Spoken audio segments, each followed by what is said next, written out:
out of apartment 5B.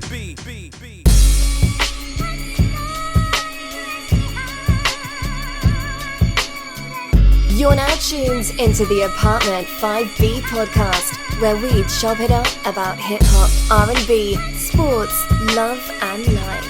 Hosted by Kill.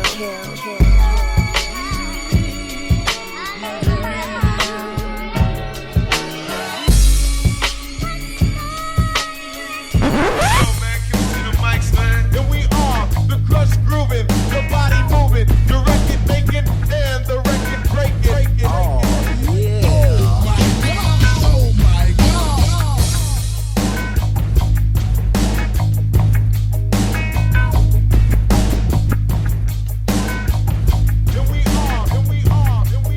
What's good? You're tuned to Apartment 5B, hosted by your man, Kill. I got my squad with me, in effect, as always. Vern, the lone closer, Chandler. What's going on, good brother? What's up, man? Good to be here. Been a minute, man. Happy to be chopping it up with my people, man. I see you got a nice little hat collection over to the left, bro. I remember when you brought your first one. Now you a professional. You a professional. Oh, you really a professional. Okay, you top to bottom. Okay, you was on your Jay-Z joint, like, just give me everything in a size 9.5. Just kept it moving. That nigga said, just give me the whole store. Give me the whole wall. Vague, what's going on, good brother? What up, man? Back in the dungeons of rap, in the Matrix. Right, I see you over there. I'm like, okay, you got. I me see you on the screen, but me on the screen. Shit. Good, dope cross promotion, good brother. Dope cross promotion. Not to mention that Revised Quest right there is a very, very dope slept on. Album that nobody talks about. This is my brother's record from back then. As you can tell by the look at the sticker. I mean, if they print stickers like this now, it's only for nostalgia. But got the sticker. Yep. You see the special. Yep. That's it right there. That's the one with that Hootie Mac Bonita Apple Bum remix with the Isley joint on there right there. The Revised Quest. Rel up here looking like the fifth member of Drew Hill. What's going on, good brother? You muted, bro. See what you busy. You trying. You getting your vocals right. I feel you. I feel you getting your vocals right. I got you. R&B Rel in the building, aka Rel Tressman. Rel Tressman. I ain't mad at that, good brother. I ain't mad at that, man. I'm not mad at the name, man. I see you, Playboy. Yeah. I see you. Midnight Marauders in the building. Eddie, what's going on?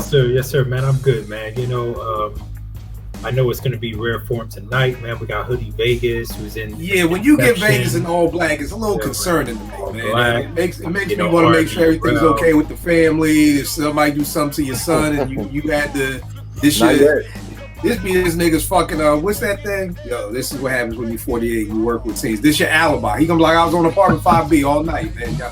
I can't catch me, bro. That's my alibi right here. In the garage. All right, y'all already know what it is. Let's jump right into it. Tonight, we are talking about the year of 1993. Prayerfully, if you've been rocking with us, you've seen that we've been doing a series on years, the dopest MC of the year, producer, albums, and more importantly, kind of talking about the trends of the year, seeing where rappers were at their height, when rappers started to fall off, when new rappers started to come in, different things like that. So we're saluting the year of 1993 right now. Very dope year of hip hop that I don't think a lot of people talk about. Do y'all see 93 on the timeline a lot? You do? Okay. Not necessarily year wise, but I mean, when you look at these albums, they talk about them. I mean, they actually Twitter talk about the same 3 albums all year, every month. But yeah, man. It's funny. The other night, Illmatic was trending again, and I'm like, how? Like, how? What happened now that we could get Illmatic back? It's like between Illmatic and Jay-Z, I just feel like the same things keep trending. So you're 100% right. Let's set it off like this. Let's start it off with albums. It's a very dope year for the year. I'm interested to see if we all have the same albums. I'm sure we at least will have 3 out of 5. Yep. I got Tribe's Midnight. I got Alcoholics 21 and Over. I got KRS's Return to Boom Bap. Who's 36 Chambers, Snoop's Doggy Style. If I had to pick my number 1 for that year, would probably be Tribe's Midnight. For me personally. Eddie got on the Marauder shirt, so that's perfect right there. Vern, what about you? top 5. Oh, you know what? Let me do R&B too before I forget. Okay. And JR feels some kind of way about that. Now let's do the hip hop first. Let's get the hip hop out the way first. So Vern, what you got? 5. I'm not in no particular order. Midnight Marauders, End of the Wu-Tang, Blue Funk, Balloon Mind State, and man, this, and I'm gonna go Reaching. Diggable. Thank you, sir. I had a brain freeze. Yeah, Diggable. Yep. Okay. All right, no doubt. And if you had to pick the number 1, what would your favorite Midnight album be? Marauders, man. That to me, which is Tribe's best album. So yeah.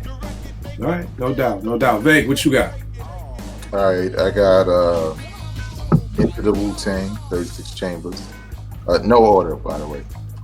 Midnight Marauders, Into the Stage, Black Moon, Return of the Boom Bap, and Doggy Style. Okay. Fuck, man. I think I gotta change mine, man. I might have to change mine. I'm gonna have to mark out the licks and put in that Into the Stage. Yeah.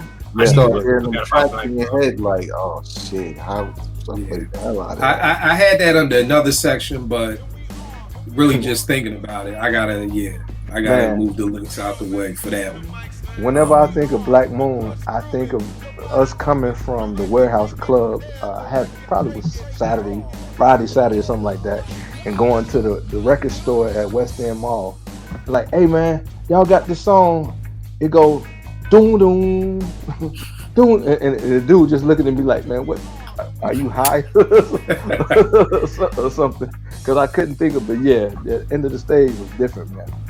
Yeah, I had that in another section, but yeah, I got to move the licks out the way for that one. Good call with that one, Veg. And what would your number 1 be? I gotta go with the Wu. It's like, I love Tribe, right? Low and Diddy is my favorite album. I thought Black Moon was dope. I was surprised by KRS-One. I thought Snoop was dope, but the Wu was different, and I was just like, this shit, I can't even, I know it's dope, but I can't really explain. These niggas got karate and shit in here, like, it's just different, you know what I'm saying? So, I would go with the Wu. All right, no doubt. Rel, what you got for yours? You muted. I got Midnight Marauders, 36 Chambers, Into the Stage, Doggy Style, and Balloon Mind State. Okay. And what's your number 1? Midnight Marauders. All right. Number 1. All right. No doubt. Ed, what you got up? All right. Enter the 36 Chambers, Midnight Marauders, Enter the Stage, Doggy Style, and I'm surprised no one's mentioned this, 93 Till Infinity. Yeah. But and my number 1, you read my shirt, man. All right, Midnight Marauders, no doubt. But I will say, it's become my number 1 of the year. At the time, if you would have asked me back in '93, I would have said Enter the Wu-Tang 36 Chambers. You know, that's a good point, because I think I would have felt the same way at that time. You know what I mean? But I think, like you said, so that's a dope point right there. Now, here's the thing, because I figured the bulk of us would have probably the top 3 or 4, but there was always an extra. Vern, I think you stepped out more because you had Balloon and you had Reach, and Veg had the Black Moon joint. Originally, I had the Licks. Rel had the Blue Funk. Eddie had the 93. What was it about each one of those albums that kind of stood out to you to bring it into your top 5? So Vern, what was it about the Diggable joint that kind of just brought it to you, like that spoke to you, for you to put that in there? So, a number of things, but I mean that Cool Like That was like just ubiquitous, and for me personally, we were trying to get a deal. And I remember we were in Joe Cat's office. We wrote a song. They had us write some songs for this little kid group, and they was like, we looking for something like the Cool Like That type of thing. So that just stuck with me, because they were jazzy, but they weren't like Tribe. It was different, and then the uniqueness of Ladybug Mecca, and so that's why that sticks out to me. All right, no doubt. For everybody watching, yes, Vern used to rap. When I had an afro, so that you know how long ago that was. I did not know that, one good brother. You have to share one of these promo pictures because I got to see you with an afro. So we definitely got to break that one out. Dang, what was it about Into the Stage? I could assume it's Brooklyn, but I don't want to assume. So what was it about Into the Stage that made it crack your top 5? Yeah, I think the borough thing, at least for me, was stronger in the 80s, like with Top Billin' and stuff like that, because then it was more of a pride thing, like we got our own anthem. Around this time, it was just because, you know, they dressed like me, and you know what I'm saying, and it was dope, and it was the beat miners, right? It was the production, because at first, you know, I loved Who Got the Props. I bought the single, which made me buy the album. But man, when I heard How Many MCs and then the remix to I Got You Open and what's the other joint? Talking Down. Like, I was just like, oh, I think, you know, they're a favorite now because, and the fact that, you know, he kind of switched his flow. You know, I thought he would do both, but I just thought they were talented. You know what I mean? They were more than just, you know, oh, we rap and we're just a new group. I could see more talent in what they were doing than anything. And then, you know, they looked the part, you know, whereas no one else at that point in time kind of looked like that with the, you know, in hip hop, with the hockey jerseys and all that. Not backwards either. Not Chris Cross. Thank you. Keep that in. You know, Buckshot don't get his props.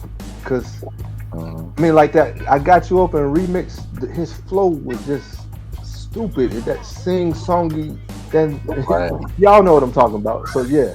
Right.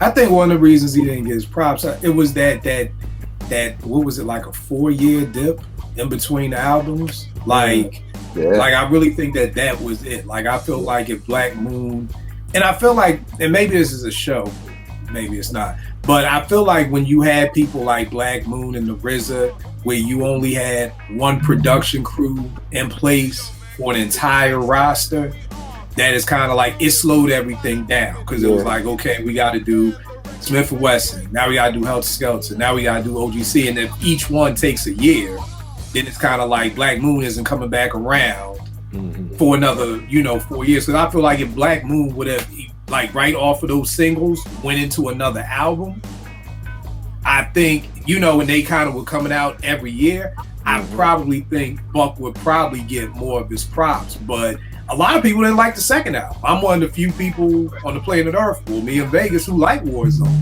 I didn't like it. No, you don't like Warzone. Okay, well, that would grand opening, grand closing. So I'm back to being the only person on the planet who liked Warzone. I didn't like Two Turntables and the Mic, but the single Warzone, the joint with Busta, the Onslaught, the one with MOP, like, I thought it was some bangers on that album, but it didn't follow through with where they were with the Buck 'Em Down. Like, I just felt like they were on fire with that time. Like, it was like I Got You Open, the Buck 'Em Down remix, they were on fire. And it's kind of like, I wish the beat miners, especially because it wasn't just Evil D and Walt, there was 6 of them, that them nigga, I make enough beats to do 5 albums at one time.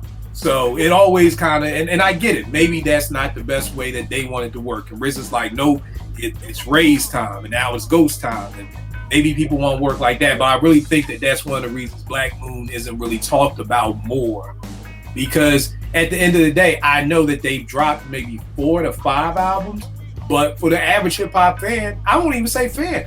Most people only look at it like it's just this. Yeah. Albums. What are you gonna say, Ed? You said something really dope, because you were talking about how you had Enter the Stage, right? And then you had like the remixes. You had the remixes that created like a whole different vibe, right? And it kind of reminds me of Tribe Called Quest with their first album, right? People's Instinctive, how, they almost a certain gimmick, right? But then once the remixes came out, right, the remixes kind of gave like a whole different vibe. Like, yo, now that's a little doper. And then going into the second album, it kind of was seamless. It was a seamless transition. But since Black Moon kind of waited so long between albums, like that's probably what we were all hoping. It's like, yo, like the I Got You Open remix and Fuck 'Em Down remix, like, you know, going into the next album, but they waited so long, and by the time they came back up, their sound was totally different. Yeah, that's a dope point too, because I remember hearing the remix for Can I Kick It? I'm one of the few people who, when I heard Can I Kick It, I liked it. I didn't love it. I love the fucking remix to Can I Kick It with the Baby Huey break, what they used for the video. So like you said, Ed, that kind of gave the thickness that I knew was coming when Low End came, like the beat change and the harder drums and everything like that. And like you said, this is 93. I want to say Warzone didn't come out till 97, 98. Yeah, so you're talking a 5 year. Yeah, you're talking a 5 year span of nothing. You know what I mean? So I think that's one of the reasons Buck doesn't do it. I'm with Vague with Black Moon. We've changed my pick from the Alcoholics. The Alcoholics to me was dope. One of my best memories was going to the Greek that year, and I had the promo joint, and that's all we listened to for the whole Greek picnic was 21 and over. It was kind of just like, that was not the plan to listen to some group called the Alcoholics, but that shit was just so dope. Yeah. We just couldn't take it out of the whip. But like Vague said, for Black Moon, it was, I saw, you know, Who Got the Props, and like Vague said, they dressed like us. It was knapsacks, it was your beeper, you know, your sneakers, baggy black jeans, knapsack, and my beeper. It was like everything right there for you. And then I don't know if people remember, Rosie Perez had a show on HBO, and she would host it with hip hop groups.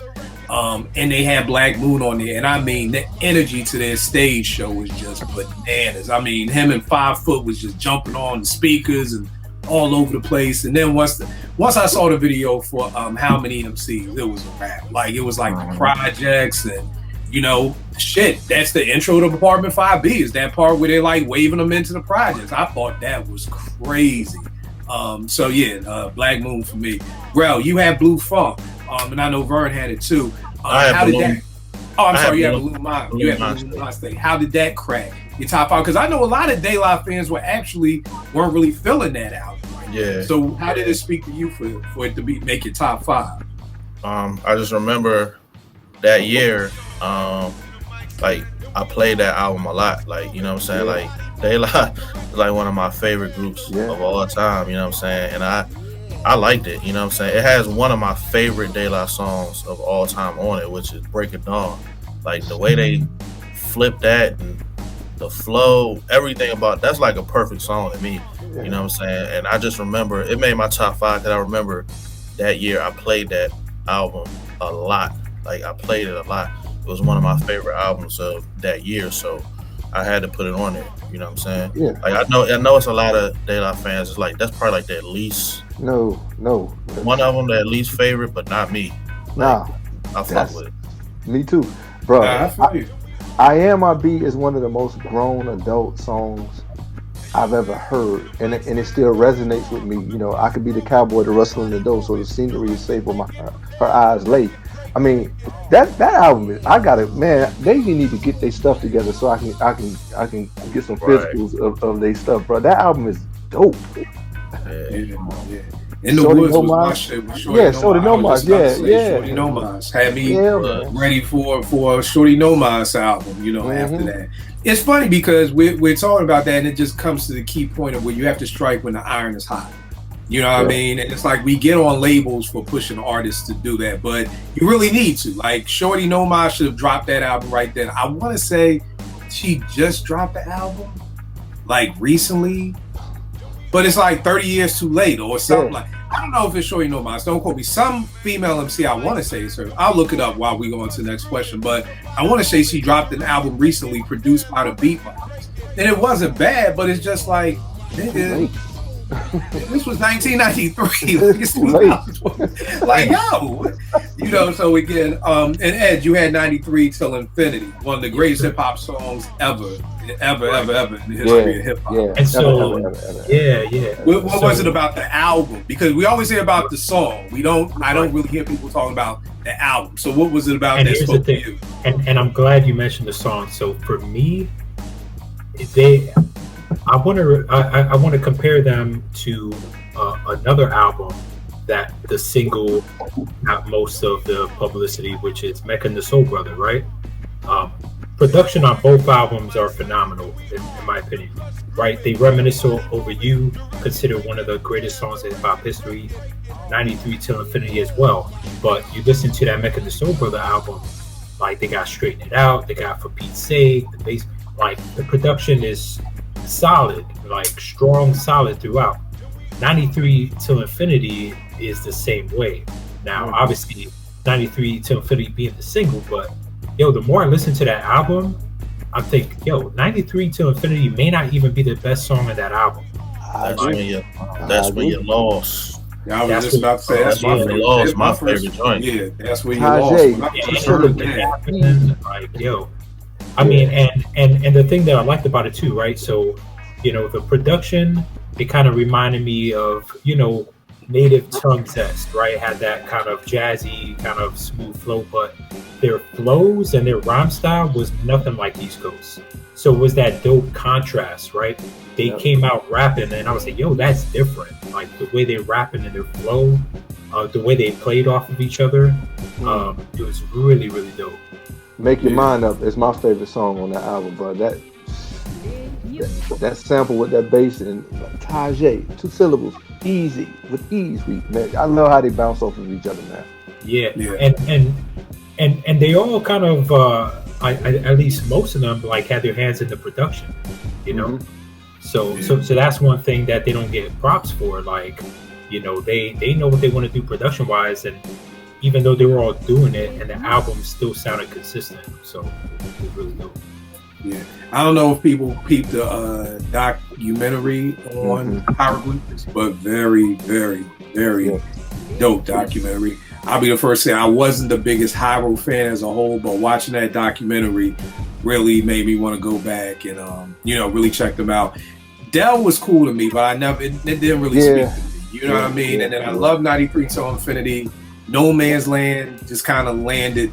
It was almost like Leader's second album. Like it was good, but it wasn't what I wanted, and I never really even listened. I don't even know if I ever heard Casuals out. So, but all that to just say that the documentary is very dope. So if nobody out there has seen it, please check it out. Did they talk about the battle in the documentary? Yep. They talk about how they got their record deal and just meeting each other and it just the way that they came together was all through battle. So it just makes sense that these are these battle-minded rappers, because it was like, oh, you Del, I'm Casual, we got to battle. Like, you know, you such, we got to battle. It's just the constant thing like that. That I think is one of the reasons why we had much sharper MCs then, you know, whereas now you're just like, you just wake up one day and you're like, hey, you know what? I'm a rapper.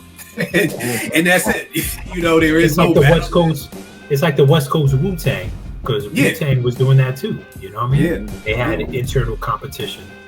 Or even when I heard about Rough Riders, when Eve was like, yo, I used to have to go in the basement and we had to battle for our lives down there. You know what I mean? Like, that's why you got sharper or whatever like that. All right, let's do slept on albums. And this is a hell of a year. So, you know, if you want to throw, I was trying to keep it to really slept on, but there's still so many albums I didn't name. So I'm gonna try to keep it to 4. Give me however many you got. The first one I went with was Vagina Diner by Akhenaten.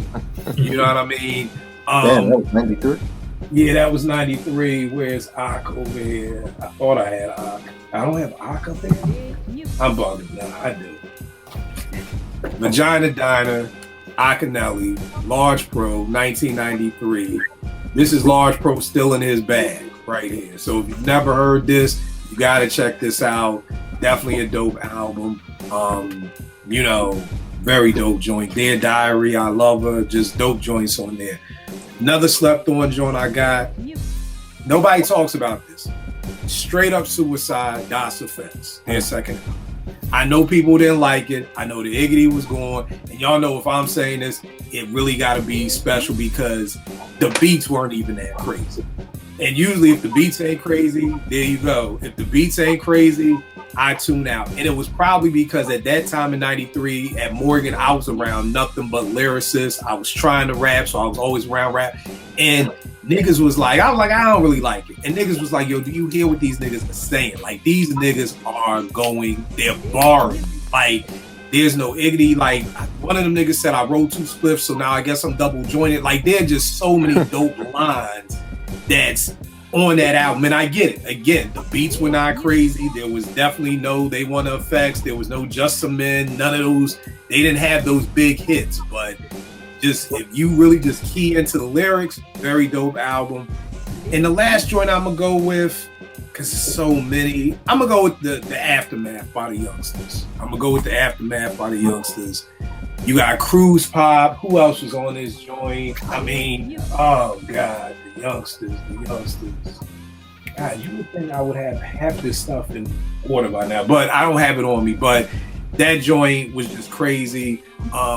What I always say is kind of like the original, not the original Illmatic lineup, but it was the first time that I saw all the dopest producers on one album at the same time, because they had KG, they had Molly, they had the Beat Nuts, they had Large Pro, and they had Premier and Pete Rock.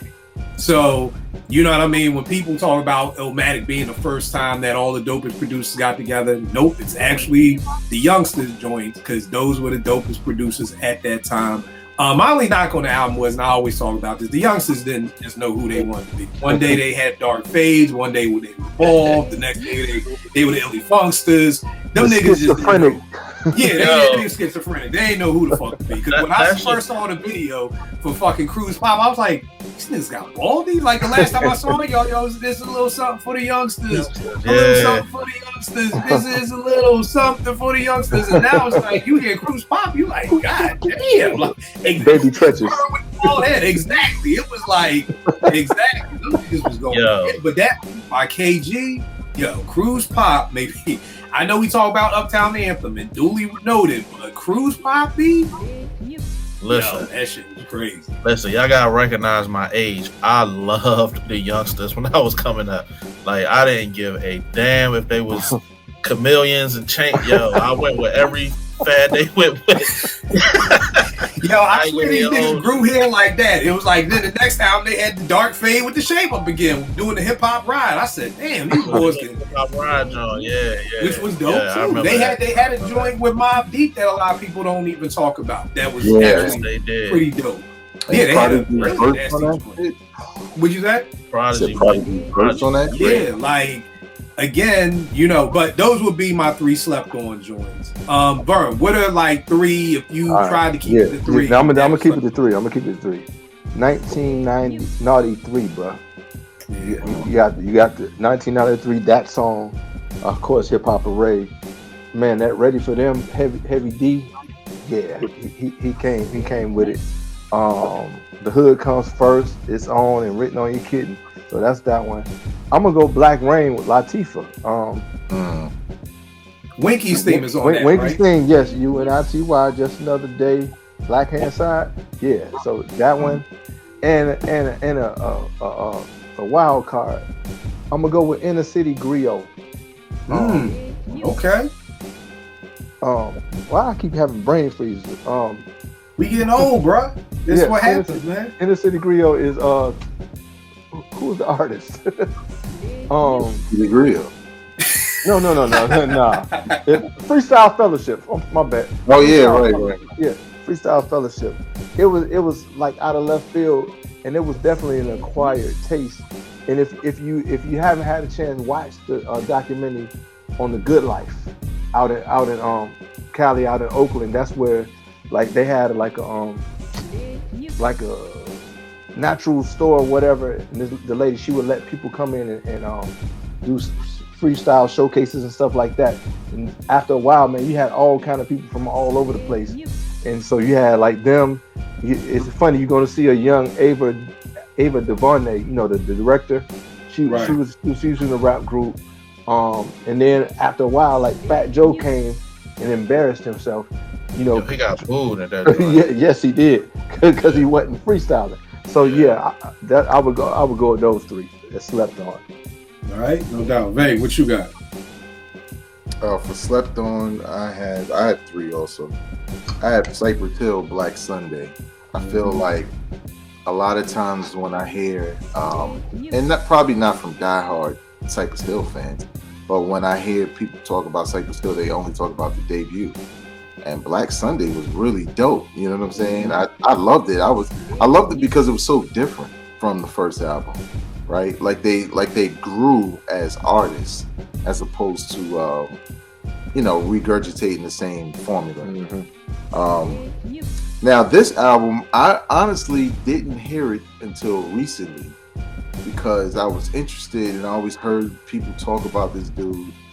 And I'm a big, especially back in the early 90s, I'm a big West Coast gangster rap fan. So Spice One and he wrote.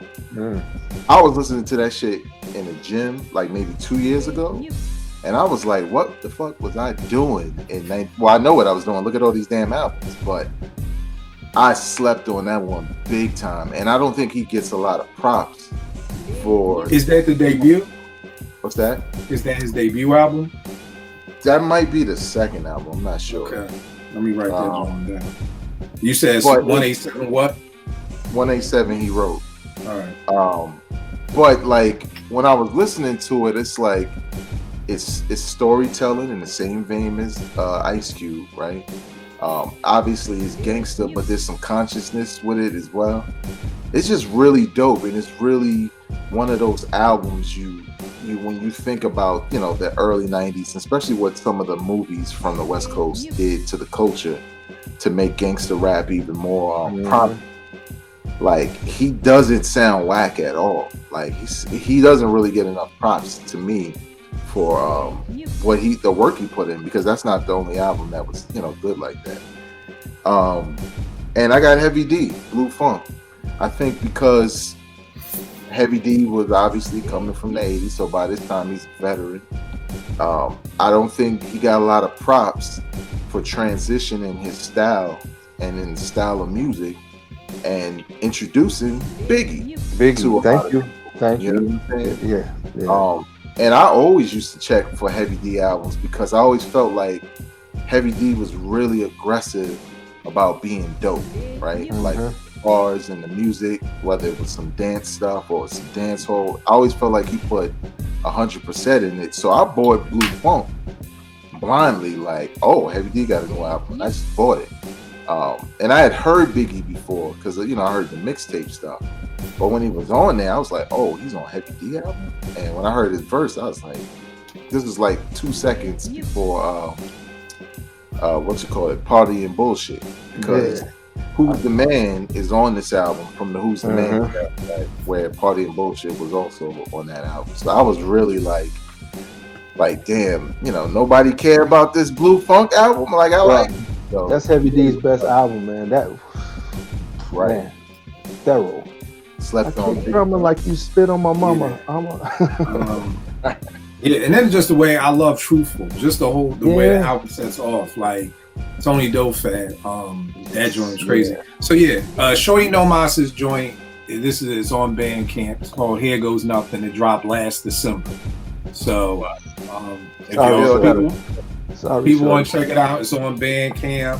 ShortyNoMas.bandcamp.com. So check, and it's not bad. It's good, but it's just like, yo, dog, this 20 years. Nigga, like that's like we could finally drop an album today. Like, nigga, I heard you when I was in 11th grade, nigga. Like, I'm 48.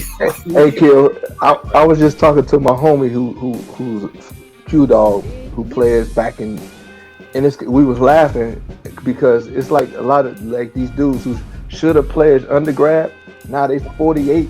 And they like, nigga, you missed your window, bro. You ain't on the yard no more. Just go out, do some community service.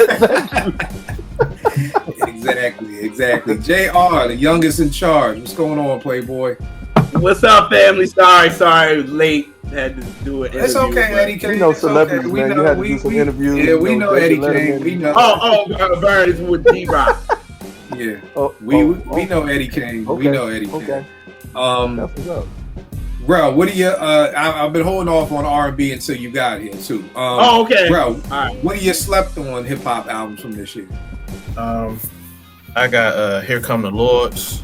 Underground. That's another album I played a lot. You know what I'm saying? Chief Funky Child, Chief Rockin' Child, man. Funky Child, yeah. Yeah. That was fire. Of course, I got Lethal Injection. Of course. Q. You know, it wasn't as good as the first three, but people be talking like it's whack. It wasn't whack, and it had another one of my favorite Q songs. You Know How We Do It on it. What you about to say? No, I was gonna say this was the lead single for that. What was the lead single for that? I thought it was You Know How was We the Do first It. thing. I think it's You Know How We Do It. Okay. Well, it was really though. Then You Know How We Do It. Then Bop Gun. Yeah. Bop Gun. Okay. But You Know How We Do It was fire, and the remix was fire. And I got this is surprising. I'm waiting to see because I want to see if you go somewhere with this. This album. Oh, probably not. You probably gonna guess this one, but yo, this album was good, man. I got MC Ren Shock of the Hour, man. That album was fire. Same Old Shit was a classic song on there. Mayday on the Front Line. He had some. That was a good album. You ain't heard it? Check it out. I played that a lot too back in that day. So that's my 3. And you said that was another one of those albums from back then I never got to hear until like 2 years ago. Right. I was like, damn, how I missed this? Like, Shock of the Hour. Okay. I don't even remember. I remember I had an old MC Ren album. Like it was like an EP, but this was a full-fledged album. You talking about Kiss My Black Ass. Kiss My Black Ass. Yeah, that's what I was thinking. Bro, listen to the song Same Old Shit, bro. That shit is crazy. Like, yeah, Ren. Yo, I was just listening to my Best of Dre mixtape today, and I think one of the things I loved about Ren was like his flow. Like, what was it like? To say something dope on the track, that's what he came for. Like, Ren just had this razor sharp like flow, and it was just like, yo, I've always loved Ren, but I feel like Ren kind of is like, I forgot who he was talking about earlier, that they're the third dopest because you're behind Cube, and you know, even though Dre wasn't a rapper and Eazy weren't rappers, I felt like they were bigger than Ren. Like, you know, overshadowed. He was overshadowed because I mean, you just had, and again, even though Dre and Eazy weren't better rappers, Eazy just had that voice that stood out more. You know, even though Dre's never been a dope rapper, I mean, he's a dope. He's almost like an actor. Like, he's a dope actor. Like, I'm listening to Express Yourself. I'm like, yo, Dre's kind of killing this shit. Like, you know what I mean? Like, he kills these rhymes. Like, he may be the best ghost written for rapper of all time. Yeah, he's a good performer. Yeah, he's a good performer. Like Michael Jackson. Yeah. It's like literally he gets the best out of this verse that's written for him than I think any other person who's ghost written for. So yeah, I was seeing if you was gonna say 14 shots to the dome. So I was just okay. So you know, hold on. Because he said cube, so I'm like, all right. No, but see, let me address something. Now, 14. Now, listen. Listen, let me explain something. You know what I'm saying? Like, starting to step. Yeah, listen. You know how L, Nas, Q, certain people, right? Mobb Deep. That I didn't like. No, I'm not gonna say that shit was hot when it wasn't. That shit was not hot, bro. Like, it was like 2 songs on that joint I liked, bro. That was a disappointment. Backseat was my shit. Backseat, Ain't Cookies. But that's what made the follow-up album so good, because that was another. It was a dud, and he came back. Resurrection, I can't give 14 shots. No, I was just wondering. Yeah, I gotta be real, man. That's Stan behavior if you gonna say that. Yeah, brother. Fire, you know what I'm saying? What you gonna say, Veg? I was gonna say that for '93, like I was looking at the list of albums, and you know, you just kind of going down a nostalgia lane or whatever, and I saw that, and I saw Kane's album. Looks like a job for, and I remember with LL's album and Kane's album. Just looking at the cover had me like, yeah, they back. Like, I was, you know, because Kane had the hoodie on and LL had the, you know, the army fitted with the black. I'm like, yo, they about to kill it. And man, when I pressed play, I was like, oh. The Fat Boys breakup now this. Ain't nothing right in for real. For the legends, Chris killed him that year. Chris held it down for the legends that year. Chris destroyed both of them that year. When it comes to that era, still putting out music. You know what I'm saying? Yeah. Eddie, what's up? Who are your top 3 slept on from this year? All right, so I'm gonna name an album like it shouldn't be slept on, but I feel like it is, and that's Onyx's first album, Back the Fuck Up, because I always see like All We Got Is Us and the other one, Shut 'Em Down. I hear them albums mentioned way more, but that first album, like that might have been at my age. I think I was 13. I played the hell out of that album, man. Like Throw Your Guns, Slam, all that shit.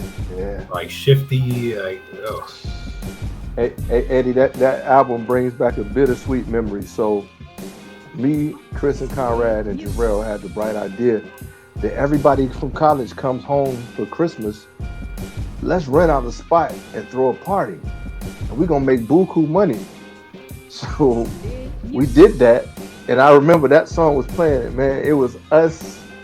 We hired the Fruit of Islam to do the security, and our boy Sekou. Nobody came, man. But I remember that Onyx album. Oh, I thought you were gonna say everybody came. You nobody the fuck came. Up and niggas lost their mind and fucking niggas shot. Nah, that's really where I thought the story was going. Conrad was DJing Onyx, and nobody showed up for that mug, man. It was damn. And man, now that album got mad play for me. Here's an album that didn't get played for me, but does get played for me now, and that's Jazzmatazz by Guru.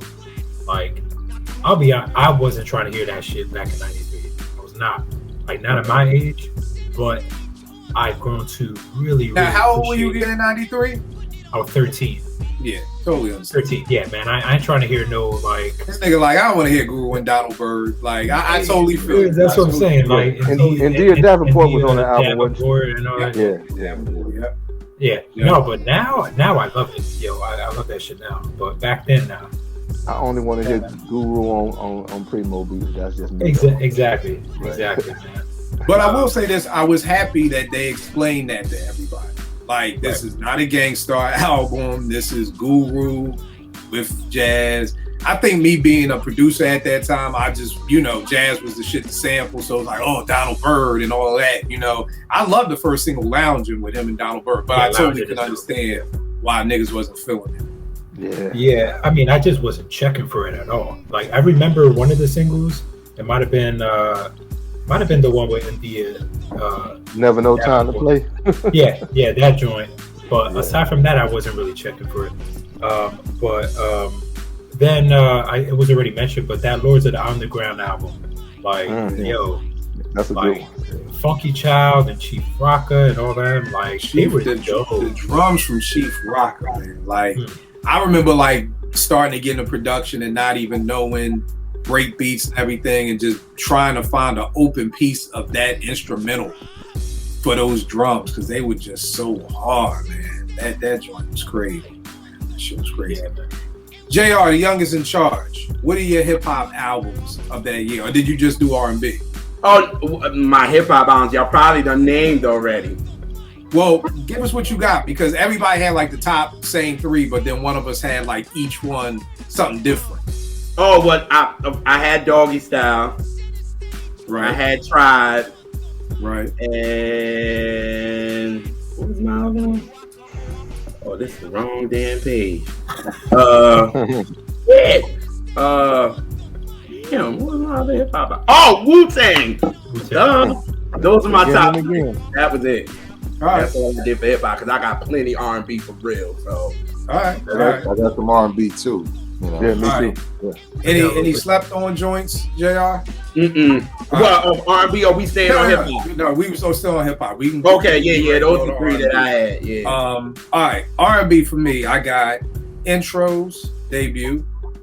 I got Diary of a Madman, of course. Son of Soul. I got Janet, of course, and I got Tony's debut. Okay. All right. I see JR's tone of face is okay, so I think I passed. Okay. Nigga, you ain't gotta say nothing. It's like you and Tom. I look at T's face and I can see I done did something wrong. Y'all niggas don't even gotta say shit. Y'all just the look on your face just lets me know. Because now you got everybody. Now that you talk about this, now everybody looks at my face. Yeah. Tone the face. Tone the face. Vern, what do you have for your R&B? All right, I'm going Sons of Soul #1. Intro #2. That album gets run every 2 or 3 months around. Now I will say I'm shocked that intro's #2 because you actually sat here and sang intro on this show. So I'm just shocked that it went #2 after Sons of Soul. Sons of Soul, I've done whole Catch That episodes for 3 hours on Sons of Soul. Yeah. Okay. Yeah, I just haven't heard you sing it. So anytime you want to go to the right now, knock yourself out, you know. No, man, you know that the label didn't know how to promote me. So man, I get it, man. I'm in ministry now. Every R&B singer's excuse to not sing. I do ministry now. I don't do that. All right, I'm gonna do a wild card for #3. I'm doing Boyz II Men Christmas Interpretation. Agreed. You know what? I fucked up. That's what I was. Yeah, you bugged me out, Kill. I fucked up. We had a big argument about this. I fucked up because you know what? That'll go underslept on. That'll go underslept on. Okay. But that is my second favorite Boyz II Men album ever. Yeah. I listen to that album all year round. They don't even got me Christmas. Like I should have fell in love. I thought I fell in love with Christmas Day. Wanye on that. You can just stop. Like I had the Let It Snow joint, right? Let It Snow. Yeah, Let It Snow. That's my least favorite song on the album. Yeah, it probably is too. Like mine is. I fell in love on Christmas Day. Why Christmas? You know. Do they know? Yeah. So that's 3, right? 4. I'm gonna go Toni Braxton, and then 5. Babyface for the Coolin' You. Oh no! Take that one off. And put from the mint factory, mint condition. Yeah.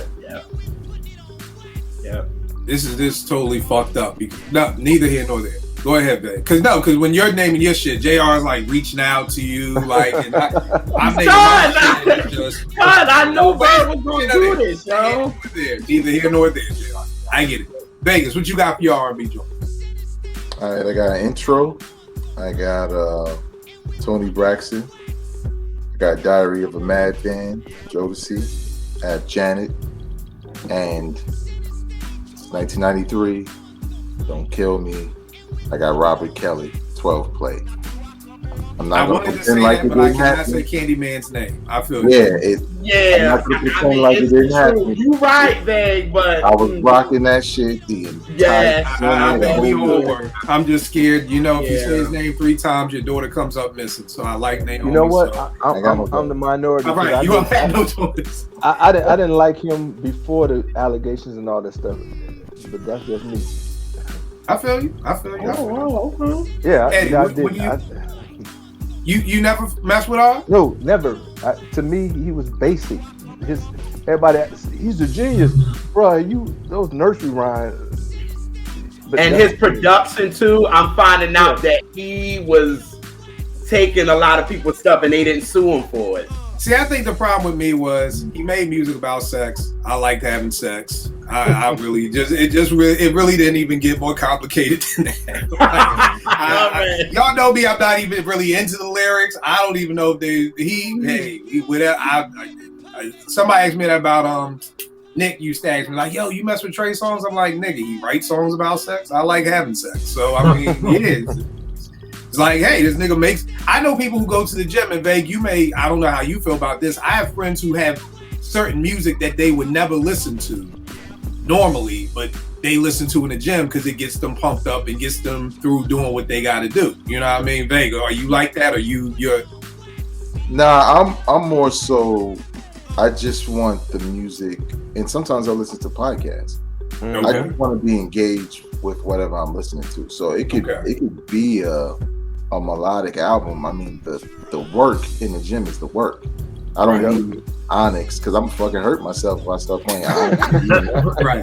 Like I got some of my friends, they be like, yo, Kel, I listen to that drill shit in the gym. It gets me hype. I wouldn't listen to that shit nowhere else. But so I just know. So neither here nor there. Eddie, R&B, what you got for your top 5? All right, I got Diary of a Madman. I got Sons of Soul. I got Janet. I got Tevin Campbell. I'm Ready.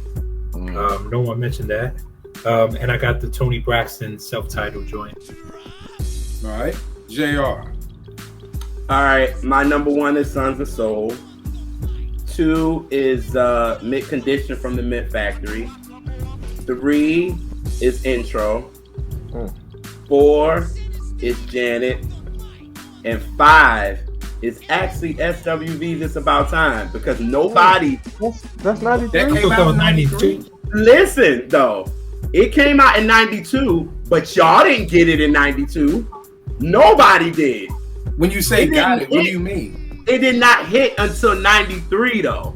See, you like trying to cheat on the SAT. It came out in 1992. It came out at the end. It came in the beginning of November. You gonna tell me you giving that to 92? I mean, I guess not, man. I guess not. I gotta see your SAT score now. Now you one of them athletes. Oh, you want to know my SAT score? No, I don't. 1270 actually. Well, see, now you want to show the fuck around. You damn right. Since you want to throw that at me. No, all right, no. But I thought no. It's cool. It's cool. No. I got plenty. It's just like what do you I mean? I got plenty, but I'll take that off. But honestly, I will put Jodeci's Diary of a Madman. All right, you said your number 1 is Son of Soul, right? Yes. Why? That album actually really got me into liner notes and all of that, because I wasn't into it like that. But when I heard this album, I was like, who is playing what? Who's playing this? Like, I literally looked. This was my first time going into the CD joint and looking at the liner notes. It's like, yo, Raphael's playing this, Dwayne's playing this, this is playing this. So this brings me back to when I literally opened a line of notes and actually looked at it to see who was doing what. So that's why that's number 1 for me. All right, Vern, that was your number 1 too, right? Yes. Why? That is the most thorough, concise Tony album out, and also it's tied to memories for me. So trying to get a rap deal, we had a friend, Tim, who came through this my boy's studio and was like, man, I'm out in LA doing whoop whoop whoop. If y'all ever out here, hit me up. About 3 months later, ring, we here. And so he comes and picks us up. We ride through LA listening to that album.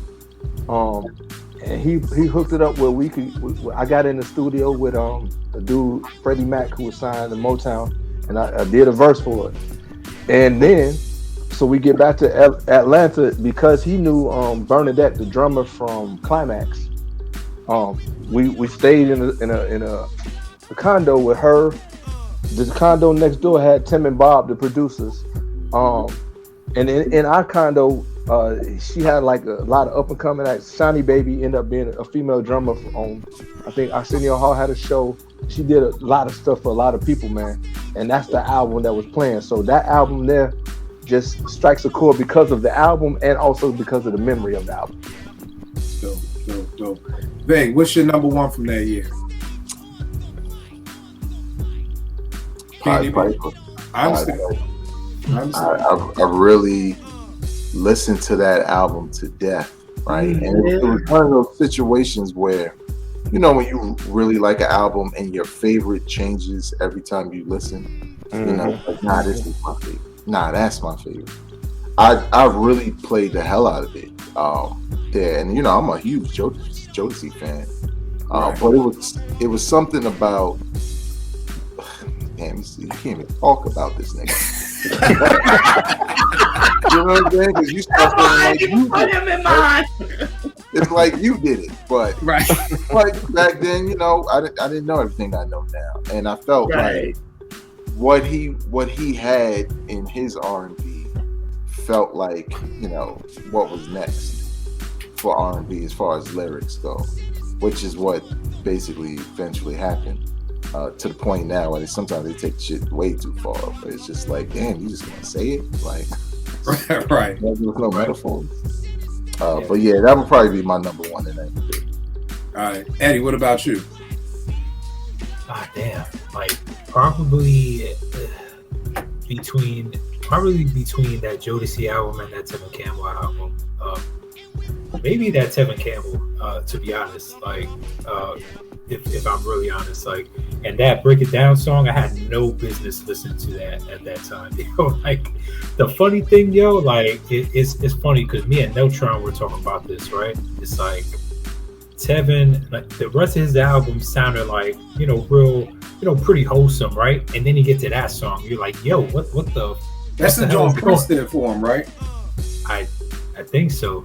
Like with all the moaning and shit. Like it sounded like completely left field from the rest of the album. But and it's funny, that's probably the only joint I played off that album. But again, you're 13, I'm fucking 21. So yeah. What's up, Vic? Now you talk about my true Hollywood stories, but there's a man on here with some yellow. I'm like, somebody hold him back, because if you would have thought his reaction when you said, you're like, oh yeah, Prince. Well, Eddie said, yeah, Prince wrote that for him. I was like, somebody holding the story back, because he's sitting there like, he did right there. All right, JR, what's that tone of face for? All of those songs that Prince did on Tevin Campbell album was trash. All them songs that he did on I'm Ready was trash, horrible. That joint Break It Down was cool, but Tevin doing that was weird as shit anyway. It was weird, like Halls of Desire and Paris 482, whatever the fuck it was, and Halls of Desire was trash. Oh yeah, and Uncle Sam, that shit was horrible. I was like, Prince, what the hell is this? Here's the crazy part. I've never listened to the album. I heard Shish, because that's the name of it. That's why I was going to break it down. Yeah. And I love that shit. And again, I was 20 whatever at the time. So again, song about sex. It's very simple for me. You know what I mean? Yeah. So But you know all the singles from it though. Like, Can We Talk? I'm Ready. Always in My Heart. Don't Say Goodbye, Girl. Them joints is dope. When you get to them Prince joints, you get to them Prince joints. I don't know whose idea was it to get this little boy in the studio with Prince. Well, because he did Round and Round. That's why. Right. Well, if he couldn't do nothing else but Round and Round, well, neither here nor there. But okay. I would have kept it right. You right, kid. That's all I'm saying is that, nigga. I'm not. But then you know what the problem is? You know what the problem is? Because this is what happens when you work with people on the level of Prince. You can't say no. Right. That's what happens. Because when my man, the Story Roots, played me the beat for Sauce Money, and I was like, nah, that ain't it. He's like, nigga, you want me to tell Primo? It's 1995. You want me to tell Primo no? Like, nigga. And I'm like, yeah, tell that nigga no. The shit ain't dope. Like, so if that's just a premiere, so I'm assuming you can't tell Prince no. You just got to go with whatever he said to do. And that fucked Tevin album up, honestly. Well, then fuck it up that bad. It made Eddie's #1. So somebody like, yeah, I'm like, no. Eddie thinking now. He thinking now because he like. The joint sold. So people did like it. Then. The thing about the other thing about like the Jodeci album is like, hold on. I'm about to touch on Jodeci because that's my number. This is my #1 right here. You know what I mean? It's like the first half. That's it. Here's the thing. I don't know if I've ever listened to the last. I don't know if I've ever gotten past Alone, #6. I have no idea. I have no recollection if I've ever gotten past those. That just those. My Heart Belongs to You, Cry for Fiendin', What About Us, Riding, Sliding, Alone is Enough I Need. Wait a minute, did I put that shit in my top 5? No. Yeah, I think so. Oh, you did. That's right. Then take that shit off. My bad. Take this shit off. This is called This Piece of Beauty Shit. You just did it yourself in so many words. Well, I'm just saying. No, what I'm saying is these 6 songs. Go ahead, clean it up. Go ahead. That was the same with the last Jodeci album. I don't know what comes after the 5th song. I don't know if I ever listened to it. So that album gonna be your #1 album, and you only like 6 songs. That's how much I like these 6 songs. Kill. I've been knowing you for like 6 or 7 years, and your criteria says if you were grading a test and you got You got 6 right out of 14. This Thank you. I wanted to say you really got use like Batman throwing kryptonite at Superman. Like, God damn, nigga, we really. I wanted to say it. Thanks, Vern. All right. Thanks, Batman. Thanks. Okay. Let's talk about slept on albums for that year. My slept on is Plantation Lullabies, Machine, Leo, Come on, Kim. 411 remixes, Mary, and the Christmas album by Boyz II Men. Yep. Vern, any slept on? I got one. The Poetic Justice soundtrack. Oh. That's mine. Yeah. Okay. Well, I'll just say the title and I'll let Pete's Vegas, One in a Vegas Million talk is about on it. there, right? Pete's One in a Million? Yes. Mm-hmm. Yes.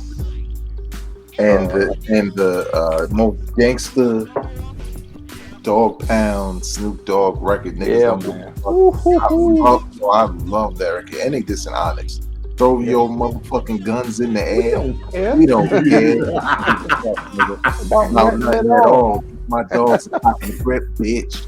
Like, I love when I heard that shit. I was like, yeah, fuck the boy, nigga. And then I played it. You would think Vegas spent every summer on the West Coast, man. Like, this nigga be walking around with Dickies and everything, man. Yeah, I loved it, man. I mean, you know what it was? It's like I said before in your show. In '93, I was getting a little tired of the East Coast stomp. I was getting tired of that shit. So the West Coast was just like, throw your guns in the air. We don't care. Niggas don't give a fuck. That shit resonated with me more than, and I liked Onyx, but it still was a caricature of street life. You know what I'm saying? So but yeah, that shit was hot. You gotta Get It Up by TLC, Endo Smoke by Mr. Graham and Warren G. Let me Call Me Your Mac by Usher. Let me see. Tony, I ain't care for that. Wait for you. Tupac had a joint on that too, right? I think so. Let me see. 1 in a Million. Poor Man's Poetry. Man, Get It Up was enough for me, man. I love TLC. That's my joint, y'all. I love TLC. Yeah, he did. Definition of a Thug, nigga. Yeah. So that's my shit. Cash in My Hands. I love that. With Nice and Smooth. Yeah. I need 100. You give me her love. You give me the ism. Yeah, that's on that. Yeah. Nice and Smooth, boy. I tell you. JR, slept on joints. Because Vay, you said, do you have any other the Poetic Justice or? No. I would say Poetic Justice in the What's the 411 remix album. Because I think people forget that came out and it kind of extended Mary J to the point when when My Life came out, I felt like damn already, but it was because she was rocking off the album and that remix album. So that My Love remix with Heavy D, just all of them. Listen, it was crazy, man. It was going crazy. Slept on JR R&B. What you got? I was gonna say For the Cool in You because a lot of people don't really talk about that when you come to '93 albums at all. What's the single? What were some of the singles from Babyface? Never outside the Cool in You. Never Keeping Secrets. When Can I See You? What I know other songs. Well, Alright. Illusions. You're So Beautiful. I will. What is it? I Will Always Love You. What is it? Yeah. That was on there. But I think that's all the ones I know. Oh, Lady. That was another one.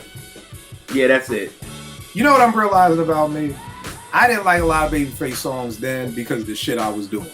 Yeah. Songs like Never Keep a Secret. I'm like, here go this nigga, motherfucker. Why you trying to get this spot, nigga? Never keep a secret. Nigga, now you got this chick asking me all these questions. Like, nigga. Now, years later, I'm more mature and married, and I'm like, oh, that's beautiful. Like, I used to hate Tony Terry's fucking, what was that shit? When I'm With You. Oh my God. Put a gun in my head and just like, oh my God. I'm not trying to wife this chick and you fucking, she up here singing When I'm With You. It's like, oh, but now I love that song. Like, I absolutely love that song. So it's just, yeah.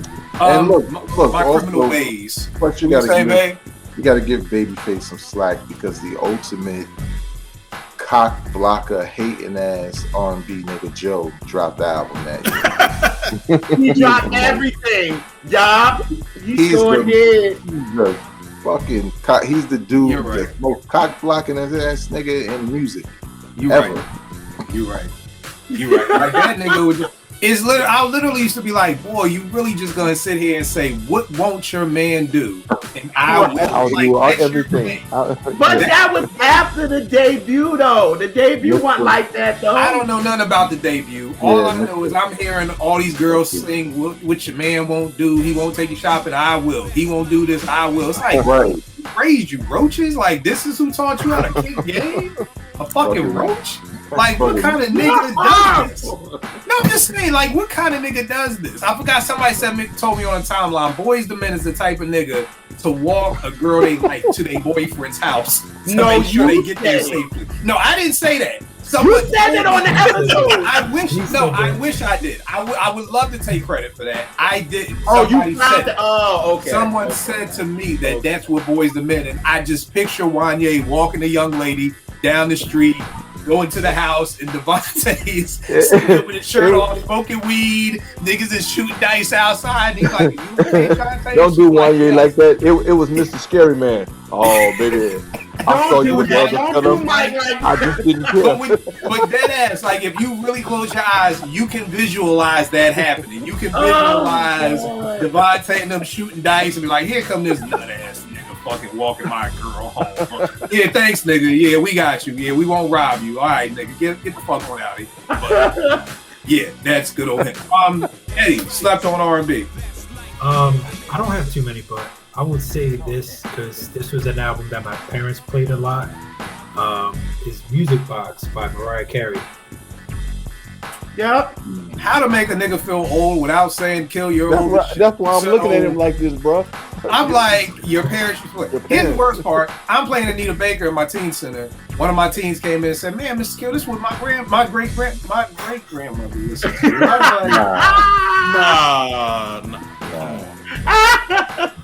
It must have been grandmother. It must have been grandmother, not great grandmother. Right, it was grandmother.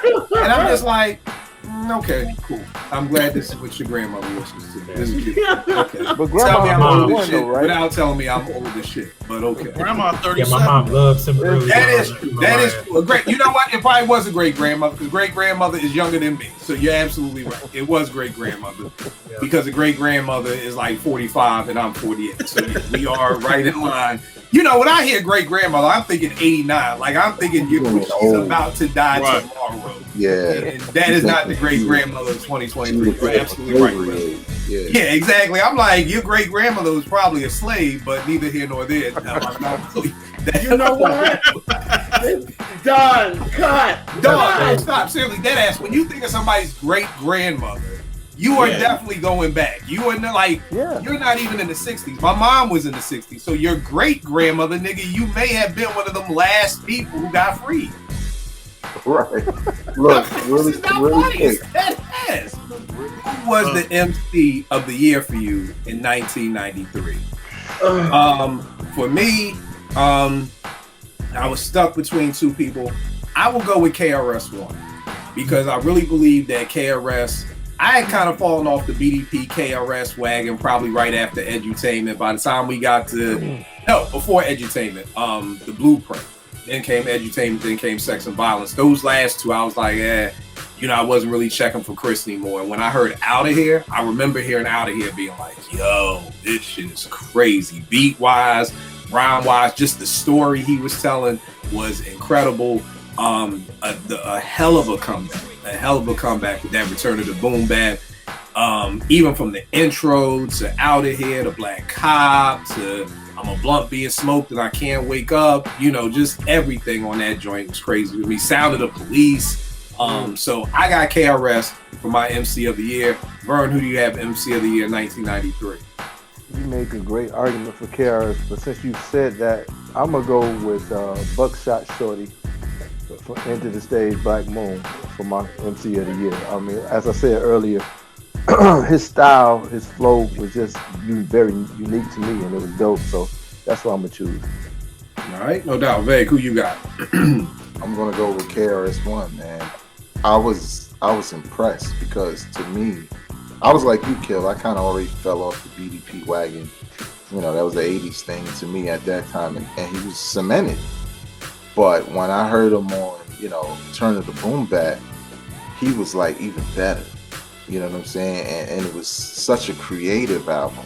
You know, because I think that's a lot of what's typically missing. And that's why Kendrick gets so much props, right? Because it doesn't happen that much. But back then, for KRS-One to be that creative with those songs, that dope over those beats, just even with his performance, you know what I'm saying? He's like he's a performer. Like, he projects his voice properly. His inflections are always there. It sounds easy for him. And I felt like, you know, in this climate where there's just a whole new crop of MCs and styles of hip hop out, and he didn't really have to conform in the way Kane and LL felt like they had to, right? He just was still Chris. And I thought it was just dope, man. And that's what stood out for me just as an MC. So I think he was the best that year. Yeah, I mean, KRS attack. So I just forgot about this, but this was the time we were hanging out with Arrested Development. KRS did a Vern, I need your demo tonight. Like, can we just get your demo? Hey, like, nigga, you done talked about 8 studio sessions. You done been to LA. You done been in the studio with Pac. You been in the studio with Boys. I need the demo. We just need to put this up on Bandcamp tonight and see what we can do, man. KRS did a show at Piedmont Park, and Speed got us up on stage. And I remember when KRS was performing Black Cop, obviously the security was Atlanta police and Black Cops, and man, just KRS rocks the stage. I mean, his persona, his presence, and the whole crowd just pointing at Black Cop, Black Cop, Black Cop, Black Cop. They just made me think of that. So I digress. Yeah, but I mean, great album. KRS-One Attacks, Out of Here, Black Cop, Mortal Thoughts, I Can't Wake Up. That whole I'm a blunt being smoking, I Can't Wake Up was crazy. Man, that shit Sound was crazy. I mean, Sound of the Police. Sound of the Police, Return of the Boom Bap, P is Still Free, like Classic. Wow. And I think it's just like, again, nobody. I know I wasn't expecting anything like this. Like, this was like, no, I thought KRS was dead in the water, you know. Yeah. But I used to always say, Chris is dope. He just needs better beats. And you get Premier, you get Showbiz, you get Kid Capri. This is what you end up with. Bro, who's your MC of the year? Yeah, y'all made a strong argument for Chris, but I'm gonna go with Vern. I'm gonna go with Buckshot.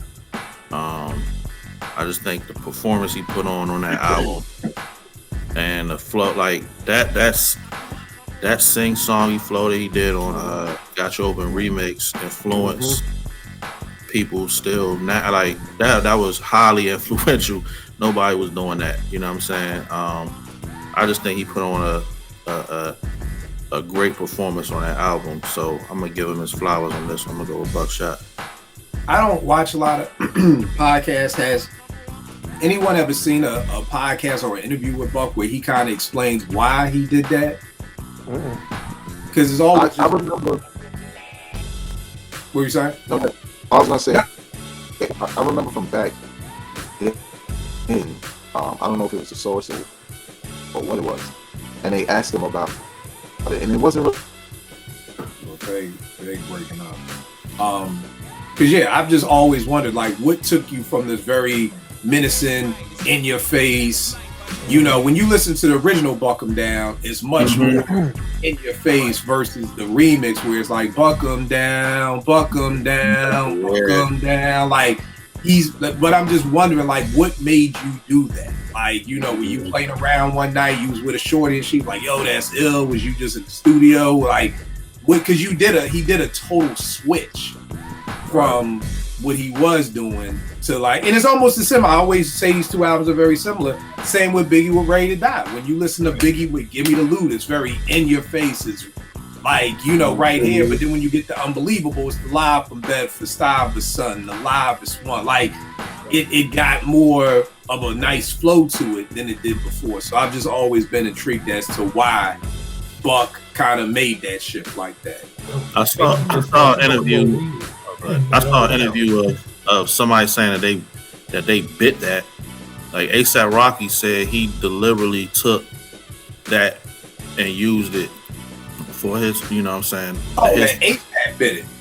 ASAP, oh, yeah. Okay. I thought ASAP said Buckshot had bit it from something. No, he bit it. ASAP said, like, when he heard that, you know what I'm saying, he bit that style and used it on some of his, you know, on his early songs or whatever.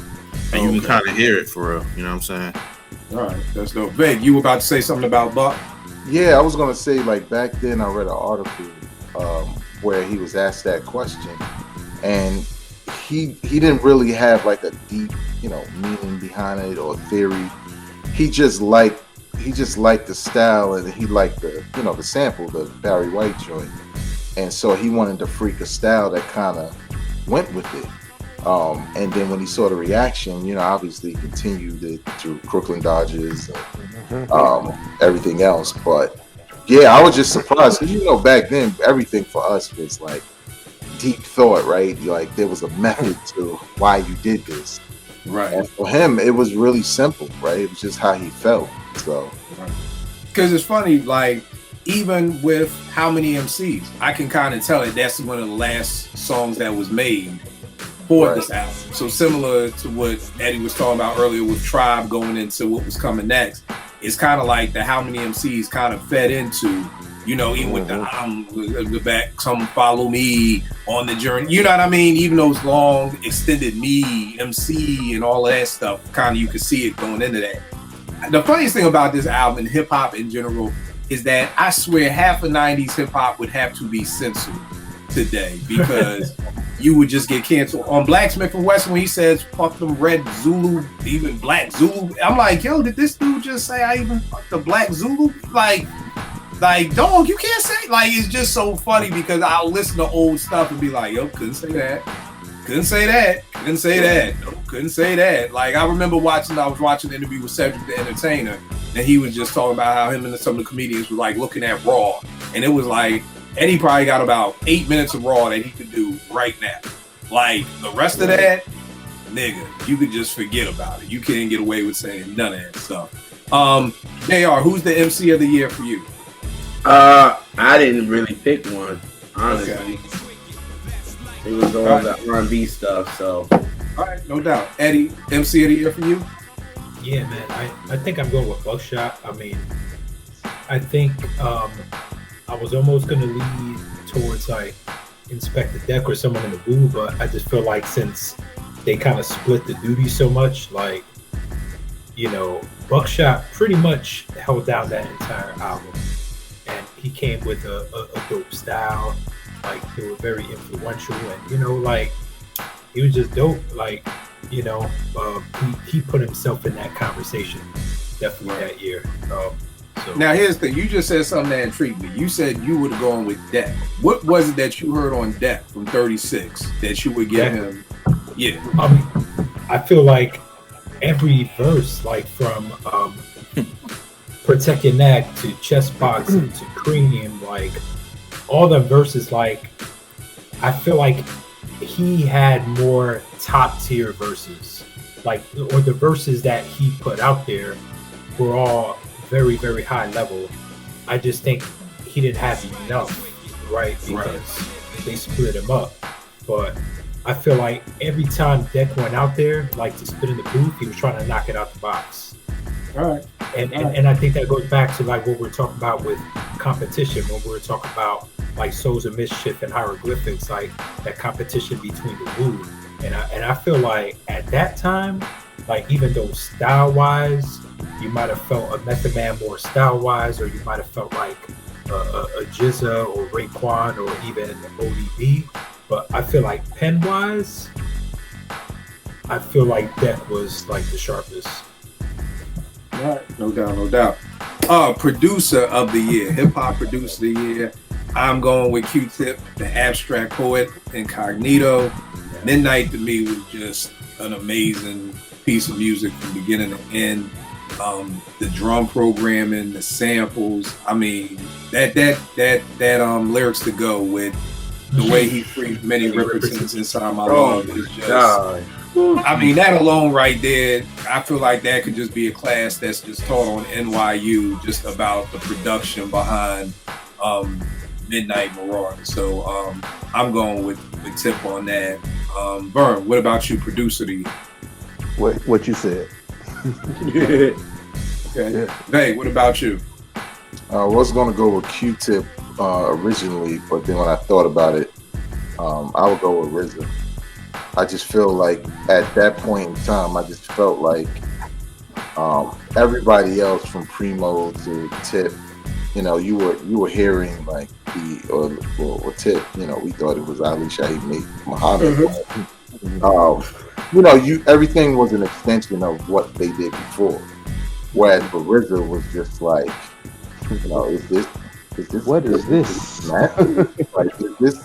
I don't know. It sounds great. It's so different. And I always tell the story, and it's in my book, that the first time I heard Cream was like on a bootleg in a barbershop, and the beat, I think it was like a demo, because the beat played for a long time without any drums. And I used to sit there, you know, you were shorty, and I just wanted to say, like, what the fuck is that? Like, keep playing. And they would just play it over and over again. And then I heard the lyrics, and I never knew it was, you know, the same dude from Protect Your Neck. And I didn't know who produced it, right? I didn't think one of the dudes rapping produced it. But I bought that album and Midnight Marauders the same day. And even though I was hyped for Tribe and I was bumping it, there was something about that Wu album where I was like, man, this is almost unexplainable how dope this is and how grimy it is. You know what I'm saying? I think that's what I like about it the most. And kind of unorthodox in some ways. Yeah. The way he did his production. And that Cream, going back to Cream, man, like the single version, like the single version of Cream is way better than the album version. Like how they got like I don't even know what to call it, that singing and the guys singing it, or the harmonizing. Yeah, harmonizing, like that, the way they extend that and freak the samples, like for a little bit extended before they start rapping. Like that shit was dope, man. It's crazy. It's very, you just said something. Two of the greatest hip hop albums of all time came out the same day. Mm-hmm. Yeah, that is crazy. And we didn't have to do a Kanye 50 battle on who sold the most units in the first day. Right. Bro, who's produced the year for you? Q-Tip, man. Midnight Marauders is one of my favorite albums of all time. I remember, like, before it came out, the first single was a War Tour. Yeah. And I remember, for some reason, like, when I saw the video, I was just extra hyped, like, because they had my man's on the hook, you know what I'm saying? From Dave on the hook. And I was just hyped for the album, man. I was like, man, I can't wait. And I was not disappointed, man. Like, I mean, like, Electric Relaxation, like, that Lyrics to Go, man. God Lives Through. Yeah, clapping hand. I mean, just, I don't know, man. That was just a masterpiece of me. You know what I'm saying? He killed that, man. Like, he killed it. That album, 5 mics, man. So I'm gonna go with Tip, man. Eddie, what about you? Yeah, I'm kind of back and forth between Q-Tip and RZA. I think I'm leaning on RZA because I feel like if I think of like best produced albums of all time and that sequencing, like Midnight Marauders for sure, man. And I remember like first time I heard a War Tour, like I remember I was visiting some family in Bushwick and it was like late night and car pulled up and was just had that shit blasted. I was like, yo, what the fuck is that? Like the horns and all that, like. And then that joint had like just came out. So then by the time like, we were hanging out, by the time we went to go, like it was in the mix, like, at night, right? So radio DJs were playing that joint, like, so that shit definitely had me hyped. And don't get me wrong, like 36, like for sure. I mean, but I think there was a lot of elements in 36, like between like the different personalities and the MCs and all that, the kung fu samples and all that. But straight up production wise, they gotta go to Q-Tip. I feel on that. JR, do you have a hip hop producer? Yeah, because I would say my dad was definitely Q-Tip, but my mom was definitely RZA, because RZA used more of the soulful beats. Yeah, that makes sense. That makes sense. Tip was more jazz, and you know, my mom loved my mom wanted 36, my dad wanted Midnight Marauders, so they got both of them. So to hear my mom calling out all them samples on 36, and it was like she really didn't know any of ones on the Midnight Marauders, but them two used to just battle. Like, yo, Q-Tip has the best production. My mom be like RZA, so I would have to say both of them. All right. I think one dope point that Vague made that I never really thought about before, but just sitting here of the Wu-Tang show, is that like this is RZA's first outing. Like, you know what I mean? Like, you know, this is Tip's third album. He's done production for other people. But for this just being RZA's first outing from the door, and you coming up with shit like Cream and stuff like that, it's just like, yo, that's some mind-blowing shit. R&B, Singer of the Year, I'm going with Toni Braxton. Producer of the Year, I'm going with Babyface. I just love her debut album. The writing was just crazy. I mean, the concepts behind each song, Love Should Have Brought You Home, Breathe Again, just how many ways, just incredible, perfect album. I always looked at Toni and Babyface as like the P. Rock and CL Smooth of R&B. Vern, what about you? Who's your singer and producer of the year? Singer of the Year, Toni Braxton, hands down. And producer, I'm gonna go with, you know, the Wiggins boys, Tony, man. I mean, the Sonics on Sons of Soul are just incredible. JR, who would you say produced that album? If I'm not mistaken, a lot of them got both credits. Like some will say produced by Raphael, some will say produced by Dwayne.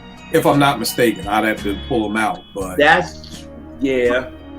but I would give it to Raphael though. Yeah. To me, because when you start listening to his other albums like that, like here, you know how you be like, yo, if you do an album, then do it again. You know what I'm saying? And Raphael did it again. You know what I mean? So I brought the Wayne's album. There was 1 or 2 songs on there, but it wasn't that. Right. So like, I'm gonna go Saadiq. I'm gonna go Saadiq. Yeah. I have to give it to Saadiq. Yeah. You can't sit here and be like, yo, you know, Grandma's Thanksgiving dinner, that wasn't shit. I made that. And then you make my mac and cheese. You're like, it's good, but nigga, like, you know, so yeah. Vague, what about you? R&B singer and producer of the year? I'm the same as you. I think Toni Braxton and Babyface, not only, you know, for Tony's album, but also his album. I just remember him being really dominant in that regard. And, you know, even though there was a lot that released that year, you know, like that top 5 I gave you, you know, I was listening to all of it. I feel like, I don't know, those felt like the bigger records, like as far as reaching more audiences, because, you know, I could say what I want about R. Kelly, but that was for a specific type of R&B fan. Whereas what Toni was doing was like, I don't know, her voice, her performance, you know, the production was just perfect. So, I started to give Babyface a lot of props because, you know, I was younger, but I started to recognize him as, you know, as like, oh, he's that dude, because all I see is face. So. What I loved about Toni, she kind of she fit that space of speaking to both generations. You know what I mean?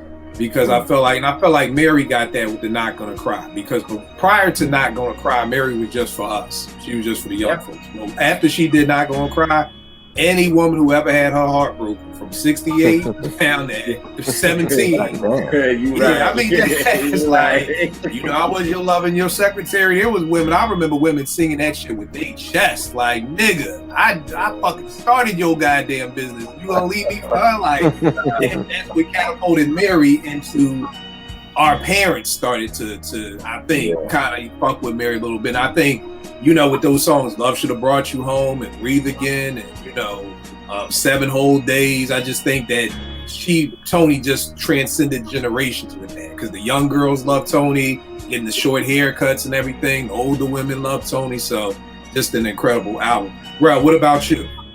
Yeah, I'm gonna go with Toni. She had me feeling the short haircut. All that. She was fired. Yeah, I remember that. Yeah, she was fired. And I'm gonna go with Babyface, not only because of what he did with her and on his own stuff. The stuff he did on Tevin Campbell album was crazy. You know what I'm saying? Because he did Can We Talk, right? He did. Yeah. He did. Yeah. He did a few Jones on there. Yeah, I'm ready. Always in my heart. Always in my heart. Yeah. All the best shorts. Yeah. Yeah. So I'm gonna go with Babyface. Face is a monster. Eddie, what about you? Damn, bro got me changing my shit. So definitely Toni for the singer. I was gonna go Jimmy Jam, Terry Lewis, give them props for that Janet album, but I think I'm gonna wait. Oh, look at JR's face. You always gotta look at JR's face. No, because I'm agreeing with y'all. I'm agreeing with y'all though. I'm agreeing with y'all. Yeah, but I think Babyface gets it. Yeah, because I forgot he was doing a lot of them joints on the Tevin album too, in addition to Toni, and yeah. Right. And what about you, JR? I'm gonna say Babyface for producer for sure, but in '93 for vocalist, I'm going with Coco. Yeah, because you said because the album. And all the singles that we love was released in '93, so it's weak and you know what I'm saying, Right Here, Human Nature, and Downtown, and all those was '93. So nobody like her. So I gotta give it to Coco but I could give it for her from the female, but I'm gonna have to give it to Stokely for male. Okay. I'm not mad at that. All right, let's look at some of the things that I found interesting when I'm thinking about '93. One thing about '93 that I realized, a lot of groups that broke up the year prior, this is the year that a lot of their singles and albums started coming out. So EPMD broke up. We get Eric Sermon's No Pressure this year. Brand Nubians broke up. We get, In God We Trust this year. Third Base breaks up. We get Pete Nice and Daddy Rich's Dust to Dust, which was Dust to Dust, because I don't know anybody who even talks about that album. But what did you guys think about those joints? What did you think about Eric Sermon's No Pressure coming off of EPMD? I know when they broke up, Eric was my favorite in the group. I was hyped for it. I remember being in the game room at Morgan. Somebody was playing Hit Switches, and I was like, yo, that shit crazy. And I actually love the No Pressure album. What did y'all think about? Were y'all happy with it? Was it a letdown? What did y'all think about the No Pressure joint? Vern? It was, Okay. Vern didn't like it.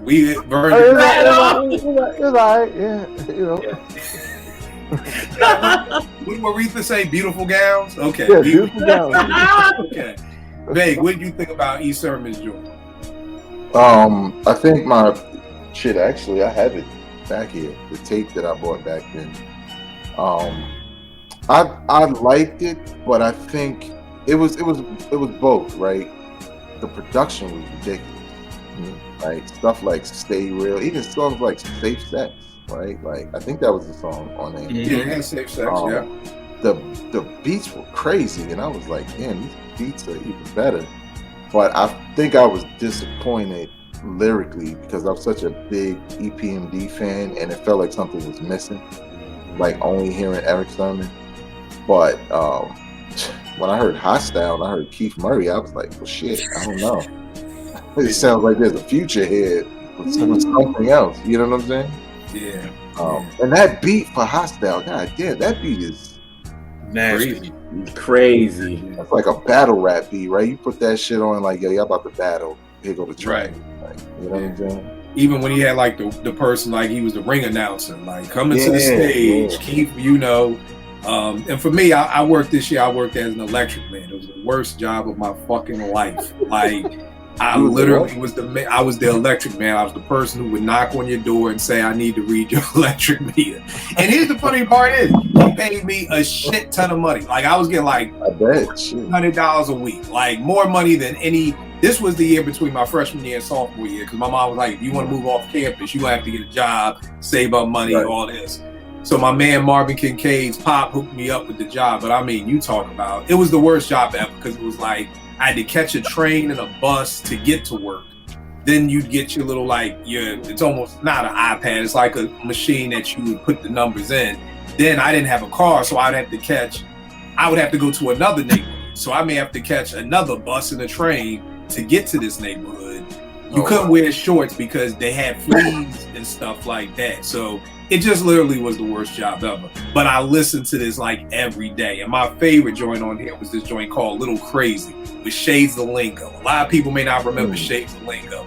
I fucked with Shades of Lingo. And they had the chorus was that every now and then I get a little crazy from TLC. Very dope song. But yeah, I loved Eric. What about you, bro? Were you feeling Eric, yeah, and that? I fucked with No Pressure, bro. I ain't gonna even hold you, bro. When I saw his switches, because, you know, when they broke up, I was, you know, upset. You know what I mean? But it's some heat on that album, bro. I ain't gonna, like Stay Real was fire to me. And then Hostile was just, I was like, I didn't know who Keith Murray was. Like, I'm like, who is this dude? And I'm like, yo, that beat, the video, all that, man, that shit was fire, man. I like No Pressure, to be honest, you know what I'm saying? Right. What about you, Eddie? Honestly, like, it wasn't, I mean, at the time, it wasn't really on my radar, bro. Like, I'll be honest, like, it's not like, you know, there's probably joints on there, like Hostile and stuff, like hearing Keith Murray and on like the mixes and stuff, but as far as like the album itself, it wasn't really on my radar. Like, I was probably more like into like some of the other stuff that dropped around that time, and like some of the later Keith Murray albums kind of got on my radar even more. So, all right, what about you, JR? It's cool. It was cool. Okay, beautiful gals.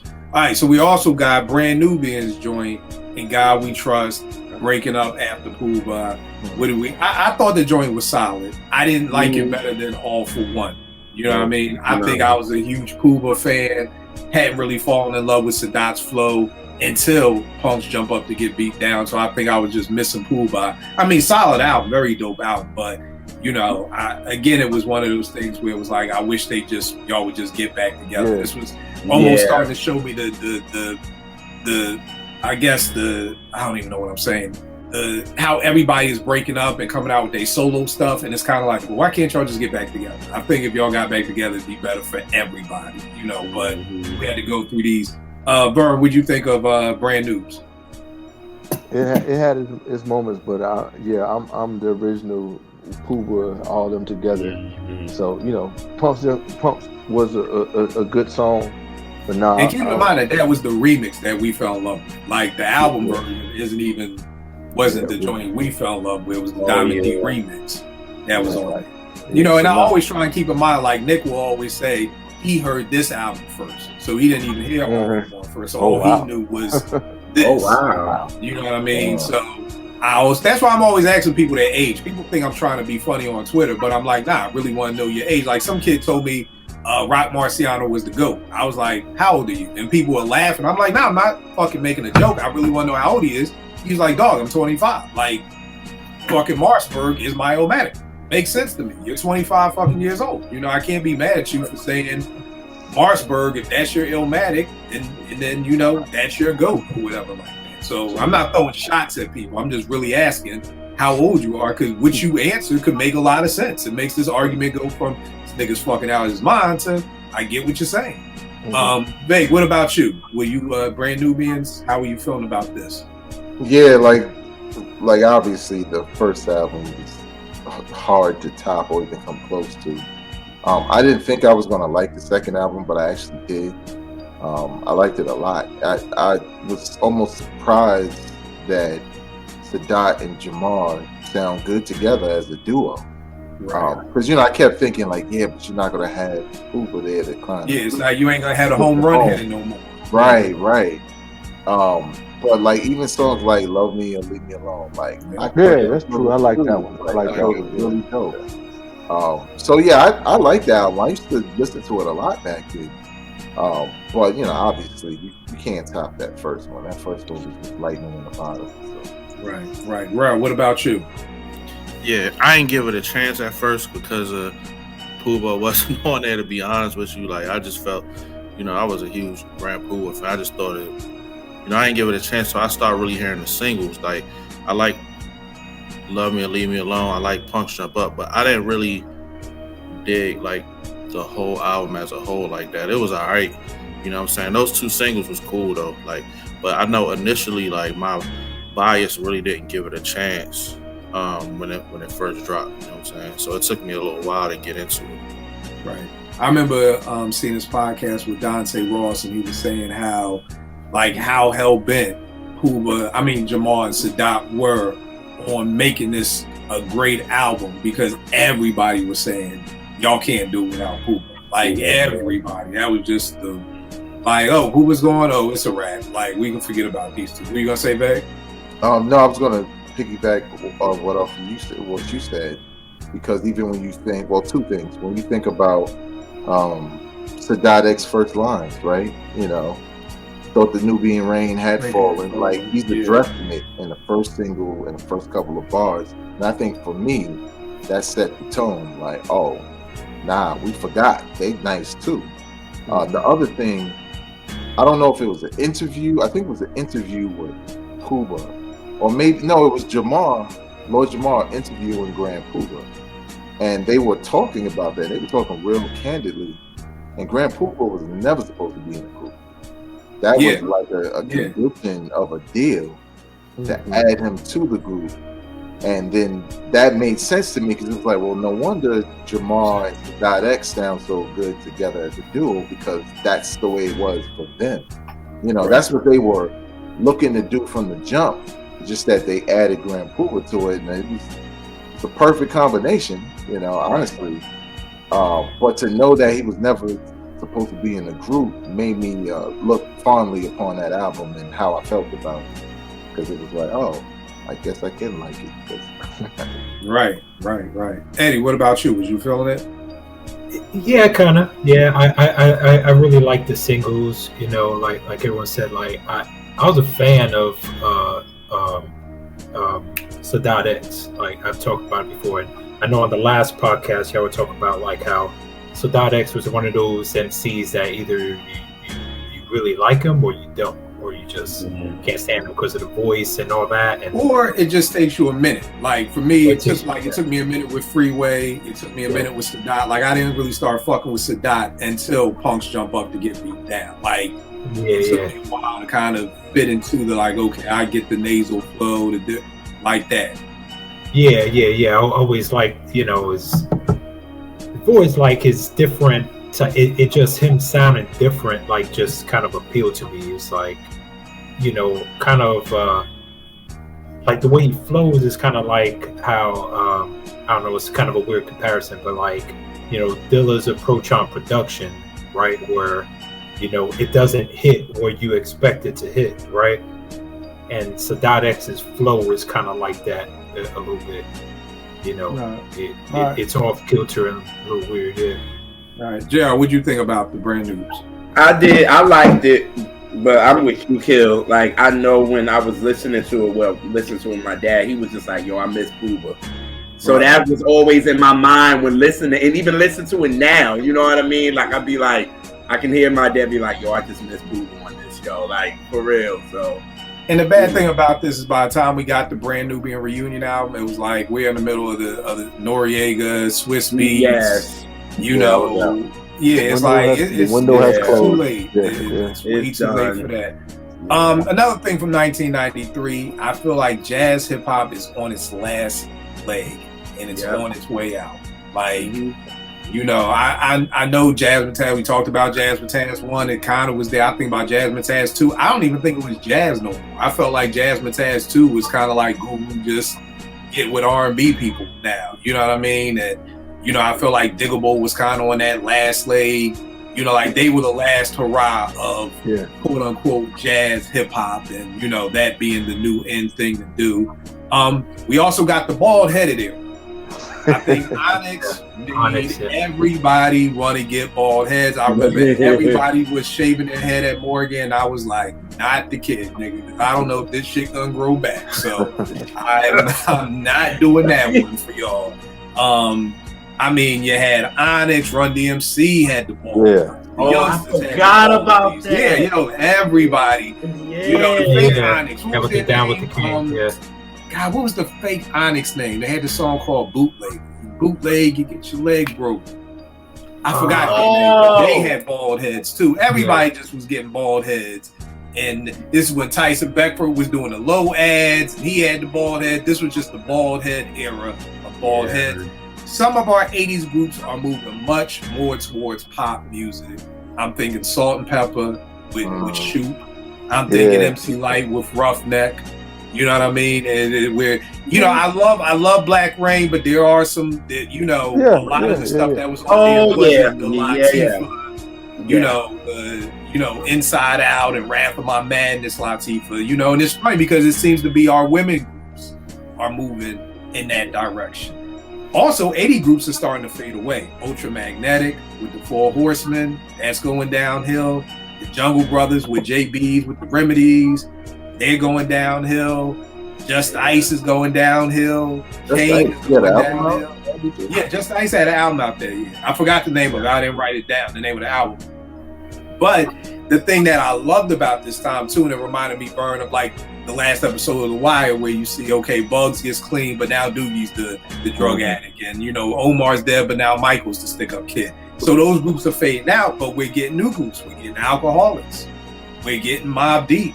We're getting Lords of the Underground, because Mobb Deep's first album came out that year. The Juvenile Hell came out that year. We're getting Lords of the Underground. We're getting The Roots with Organic. So you're seeing groups from the 80s fade out, but you're seeing new groups that we'll be talking about for the next 20 years starting to have their debut. And one of the key things that I put at the end of this is, while other 80 groups are fading out, Heavy D is still winning.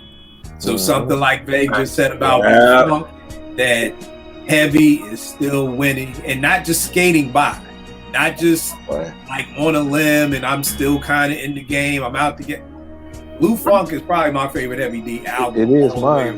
You know? So just want to give Hev props for being able to still be able to put out incredible music. Like Vague said, put Big on there. He's introducing us to new people and things like that.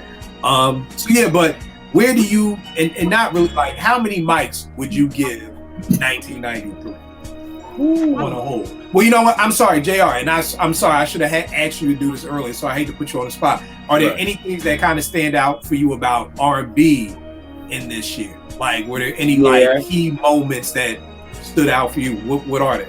You knew that New Jack Swing was done. It was a wrap. It was done. There was no more of that. This is the year to me when hip hop really started to really get into R&B big time. Like, you started to see hip hop making its way into R&B a lot now. You know what I mean? But it was like a new sound. It was no more of those Teddy Rileys no more. Like, he was not that. He wasn't your go-to guy anymore. What do you think does that? What do you think kills a sound? Like, what just, like, how I've always wondered this. Like, how does something just stop? How do we go from everything being New Jack Swing to it's literally like a not a little pause, a slow down, it's an instant stop, and we're not doing this anymore. It's literally like the Wiz. Like, now the color's green. Dun, dun, dun, dun, dun, dun. Nope, the color's red. Like, how did you just stop a whole, because we praise Teddy for bringing a whole genre in, and everybody's doing it. How does it just stop? Because people start, after a while, things has an expiration date. And after a while, people are just not, they're getting sick of that sound. So finally, when you have a new producer... Hold tight on that one for a second, because I have a question. What? Do the people get sick of the sound, or do the people who are making the music? Because I'm just wondering, like, as a producer, how do I know, like, sampling jazz, like how I just said, this jazz is starting to get played out. Right. How do I know that? How do I know jazz is getting played out? And how do I now know as an artist what to give you now? Because that's played out. Well, for R&B anyway, hip hop is starting to become big now. The East Coast was killing it. They were starting to run it now. So it was like that New Jack was kind of the West Coast, to be honest. They was on that. That was their hip hop, to be honest. So when we get into 93, it's like we need a change. Just like we did back in when Teddy Riley created New Jack. We was getting tired of that, whatever that, experimental after coming out of disco. We needed something different. It was getting corny. Like people was just like, nah, we need something else. This getting corny. It's getting played. So all right, Teddy, this is a great conversation because I've got a million questions. Vern, I know you had your hand up in vain. Yeah. So if you think about the first two singles on Intro's album, yep, Slow Down sample from Brand Nubian, Love Thing, and then Let Me Be the One, Heavy D, or what Pete used it on Love Sexy on Blue Funk. So that lets you know, like J.I. was saying, that how hip hop had infiltrated R&B. All right, Veg, what were you gonna say? Well, I think you guys kind of laid it out, because when you think about it, right, it's not all occurring in '93 because What's the 411 had already happened. You know what I'm saying? So it's a progression of this other sound that's closely linked to hip hop in a true way, right? Not an offshoot of hip hop in a lot of ways, which New Jack Swing kind of reminded you of in some ways. And hip hop rejected it, right? Because let's not forget the whole Tribe and, not a New Jack Swing, all of that shit. Yeah. So it was kind of like a changing of the guard, but it's like with anything, things get oversaturated after a while, and that's how people work. It's the same thing, right? Like we've been buying the same fucking iPhone for 10 years. Now Samsung, like, look, our shit's flipped open now, like the screen bangs. And I ain't gonna lie, I'm looking like I'm about to get that shit, because you just get used to the same form factor, and it's not exciting anymore. And the good producers recognize that at a time where they could capitalize off of it, so they're not late.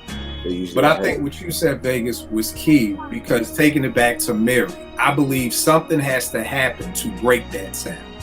Right. And I think what you just said was, What's the 411 did that.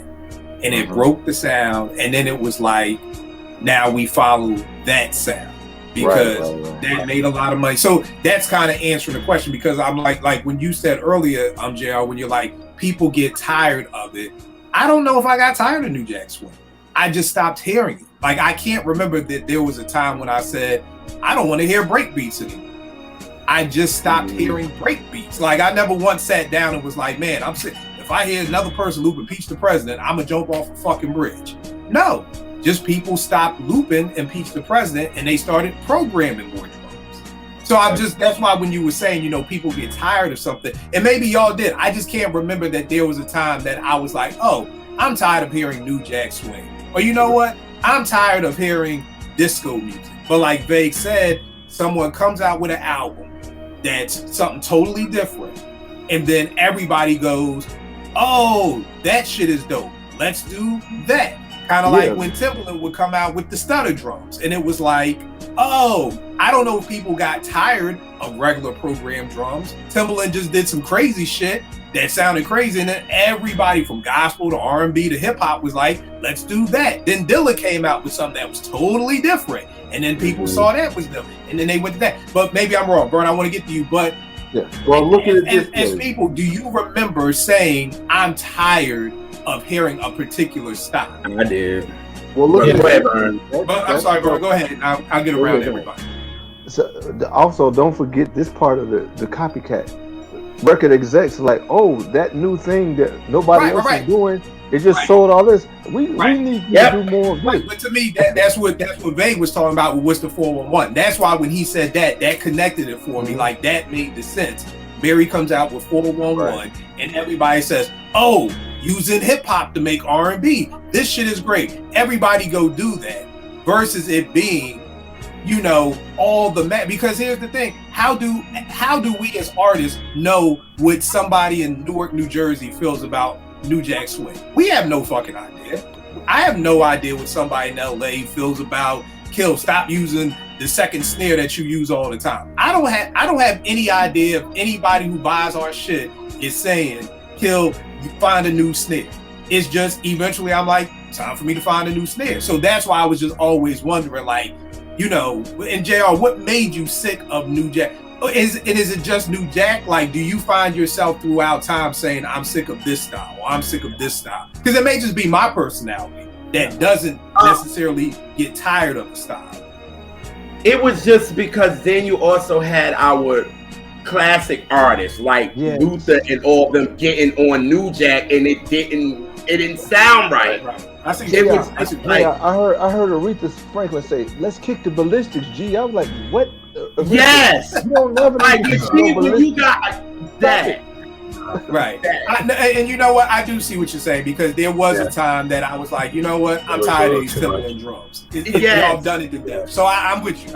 It was like, why are y'all? And it would sound so bad. And it was like, yo, y'all sound bad on it. Like, keep doing what y'all were doing. Don't try to jump on this. And that's when I started getting sick of it. But then it was like, when Mary got with Dave Hall and did You Remind Me, it was like, oh, this some new shit. Like, oh, okay, this ain't. And then once she came with Real Love, it was over. It was like, all right, this is what it should be. And people started hearing it and all that kind of stuff. And then when Brian and Devontae and all them started doing something, Jimmy and Terry was like, well, we need to change our shit too. Like, right. Because I was totally shocked when Janet came out with Impeach the President for whatchamacallit. Like, that blew my mind. When I heard that, I was like, Janet Jackson is singing over Impeach the Presidents with the Vapors? Like, what the fuck? Like, and that was because they said they heard Jimmy Jam and Terry Lewis said they sat down, listened to It's About Time, and was like, we can't do this. They was like, we can't. So they sat with their writers and was like, y'all, we gotta start cutting shit different now. And they was like, because of they heard I'm So Into You, they did That's the Way Love Goes. What's up, Eddie? Oh, I was gonna say, like, even because prior to hip hop influencing R&B, right? Like, I feel like New Jack kind of started to influence hip hop too, right? Because Heavy D's previous album, right? We talk about Blue Funk, like Peaceful Journey. He had one foot in New Jack swing, and then the other foot in the new shit that Pete Rock was doing, right? Yeah, so it wasn't like a huge, it wasn't like a total jump, you know. But he just kind of chose a direction, right? Pete Rock was coming up, he was getting better, you know. Then by the time Blue Funk, right, Pete Rock already had he had the All Sold Out project, and now he had the great album, Pete Rock and Steel Smooth album, and now, you know, 93, you know, he's like doing the bulk of that production for his cousin, right? But so like the hip hop artists kind of abandoned the New Jack swing too. But remember, like, we had a lot of, like, Father MC was like a New Jack swing. Father MC, what happened? Yeah, I'm just always intrigued at like how it started. But this is why I love these conversations with Vegas made sense with the 411. JR brought it back. Well, yeah, I am like, all right, can we stop doing the Timberland style like everybody is doing it now? So it's kind of played out like, let's move on to something else. And then it's just biting with the innovators, to follow that, whether it's the record label telling you to follow that, or just like you said, Jimmy Jam and Terry Lewis heard that and was like, okay, we can't keep doing this, so we got it. The record labels are always like the record execs. Is this true that they're always kind of late with the sound too? Yeah, well, they're late because they're not the innovators. So it's kind of like I have to wait to see what somebody else is. It's almost like Simon Says, you know, I can't move until you tell me what I'm doing. You know what I mean? So the record label. I'm sorry, babe. What were you gonna say? I was gonna say, I don't think it's that. It's not the people behind the scenes. It's the reaction by the consumers. Like, what's the 411 is not influencing anything if we don't like it. Like, the thing is you got to, as a record exec, you got to be outside. You got to be in the club and see a reaction. And I think that's because that's what used to happen back in the days. I think that's what tells people like, oh, everybody like this, or they could see like this is next. I could see it's next. I could see the reaction to this versus I Get the Job Done by Big Daddy Kane. You know what I'm saying? Because then you kind of like, now everybody's going to get cheesy. So everybody's always looking to move on, and maybe they look to each other to see how best to do it, but the consumers drive the sound. That's why no matter how whack we may think a trap rapper and all of that is, these dudes be doing millions of views when they don't have a deal. Right. And we look at it like, but he, she, they not saying shit. But it doesn't matter. It's these kids love it. And then that's why everything changes to that shit. Shit, you got Nas rapping over trap beats and stuff like that, because it's kind of what it's the wave. So, and I think it's too that you gotta, like, I think a great thing Vague said is that everything changed in the 90s. The record executives that me and Vague would talk through 889 were hip hop heads.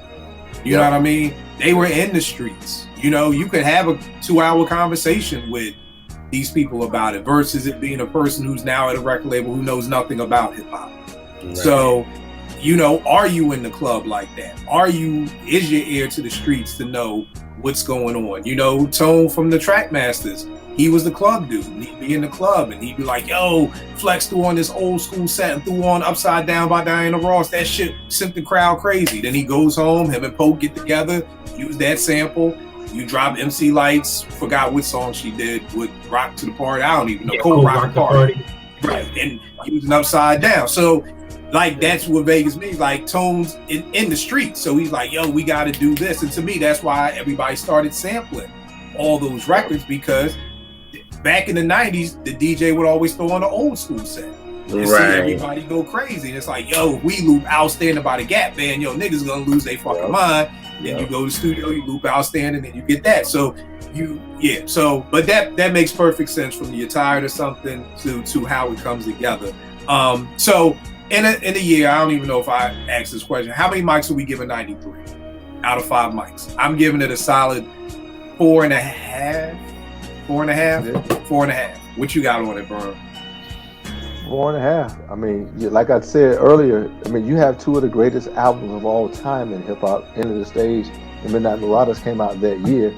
You got stuff that's very, very, very, very, very solid. Balloon Mind State, End of the Stage, 93 Till Infinity. So yeah, I'm going 4.5. Yeah, and we didn't even name Beatnuts Intoxicated Demons EP, which is crazy too. So, Vague, what about you? How many mics we giving this year? It's tough. I think, you know, as a standalone year, I probably would say 4.5 also, because, you know, going down that list of hip hop and R&B, it's definitely some classics. It's definitely some of the greatest songs of all time, some of the greatest talent of all time. And like you said, just having this year, like this crossroads year of some old school artists aren't going to make it. Somebody like LL has to come back to make it. Someone like KRS-One and Heavy D able to hang. And, you know, it's just when you look at the work, it's easy to look at some of the albums we named. Like, even my top 5, right? Like, most people will call all of those classics. Right. And again, when I think about other years where, you know, something like 88, where I'm just like, can I give it a 10? Mike's? Right. It's hard to just call this a classic year, but it's really, really close. So. Right. What you got on this year? Yeah, I'm gonna agree about a 4.5. Got some of my favorite albums of all time in this year. You got some certified classics in this year. It's a pretty well-rounded year as well. So, of course, it ain't, you know, like Vague mentioned 88. It ain't on that level, but it's a really good year. So I'm between a 4 and a 4.5 for me. All right, Eddie, what about you? Yeah, I'll say I agree. I'd say like 4.5, and I feel like this is kind of the start of like my personal, like, obviously 88, you know, acknowledged as a golden era. I was 8 years old, you know what I mean? So 93, then you go into like 94, 95, 96. Like that was kind of the start of like my favorite era in hip hop, like where it just felt like every album that was getting released was damn near a classic. You know, so definitely I'll give it 4.5, right? And you know, you got the 2 albums, same day classic. You got the Snoop album, you got 93 to Affiliate. I mean, albums that still stand up to this day in arguments, man. Yeah. You know, Ed, you said something that I didn't even give a chance. I'm shocked we didn't talk about this more. Doggy Style, and just giving it the props it deserves for actually living up to the hype. Because we always talk about all the hype that an album has. We talk about Takao not living up to the hype and all these albums. Snoop's lived up to the hype of what everybody I think was expecting from Doggy Style. To this day, I hate What's My Name, but fine. But other than that, I think the album lived up perfectly to the hype of what we wanted. And I think with Doggy Style, it was one of those albums that was like, it didn't matter what coast you were on, it didn't matter if you were in the South or Midwest. Like, it was just, that's the classic album. Like, I didn't travel much, like I was in Brooklyn, but if I would have went to the West Coast, if I would have went to Chicago or the South, like I'm pretty sure I would have heard that album. Yeah, you would have. JR, what you giving this year, good brother? Yeah, I'm giving it a 4.5, and because 92 was so strong for R&B for real, it was like 93 was kind of like the transition again. You know what I mean? So it was like these albums kept it going. You know what I mean? Because then the next year was just freaking ridiculous. But 93, I give it 4.5. All right, no doubt. Dope show. Prayerfully, everybody out there learn something. JR, where can they get with you and the R&B Reps? R&B Reps, Instagram, Twitter, Junior's Brother Soul on Instagram, Junior's Brother Soul on Twitter. When this comes out, our episode that we did with B-Cock, and we did Maxwell's Urban Hang Suite. Dope episode. Oh my God, man. I'm sorry, did you say B-Cox? Yeah. The producer? No. Okay.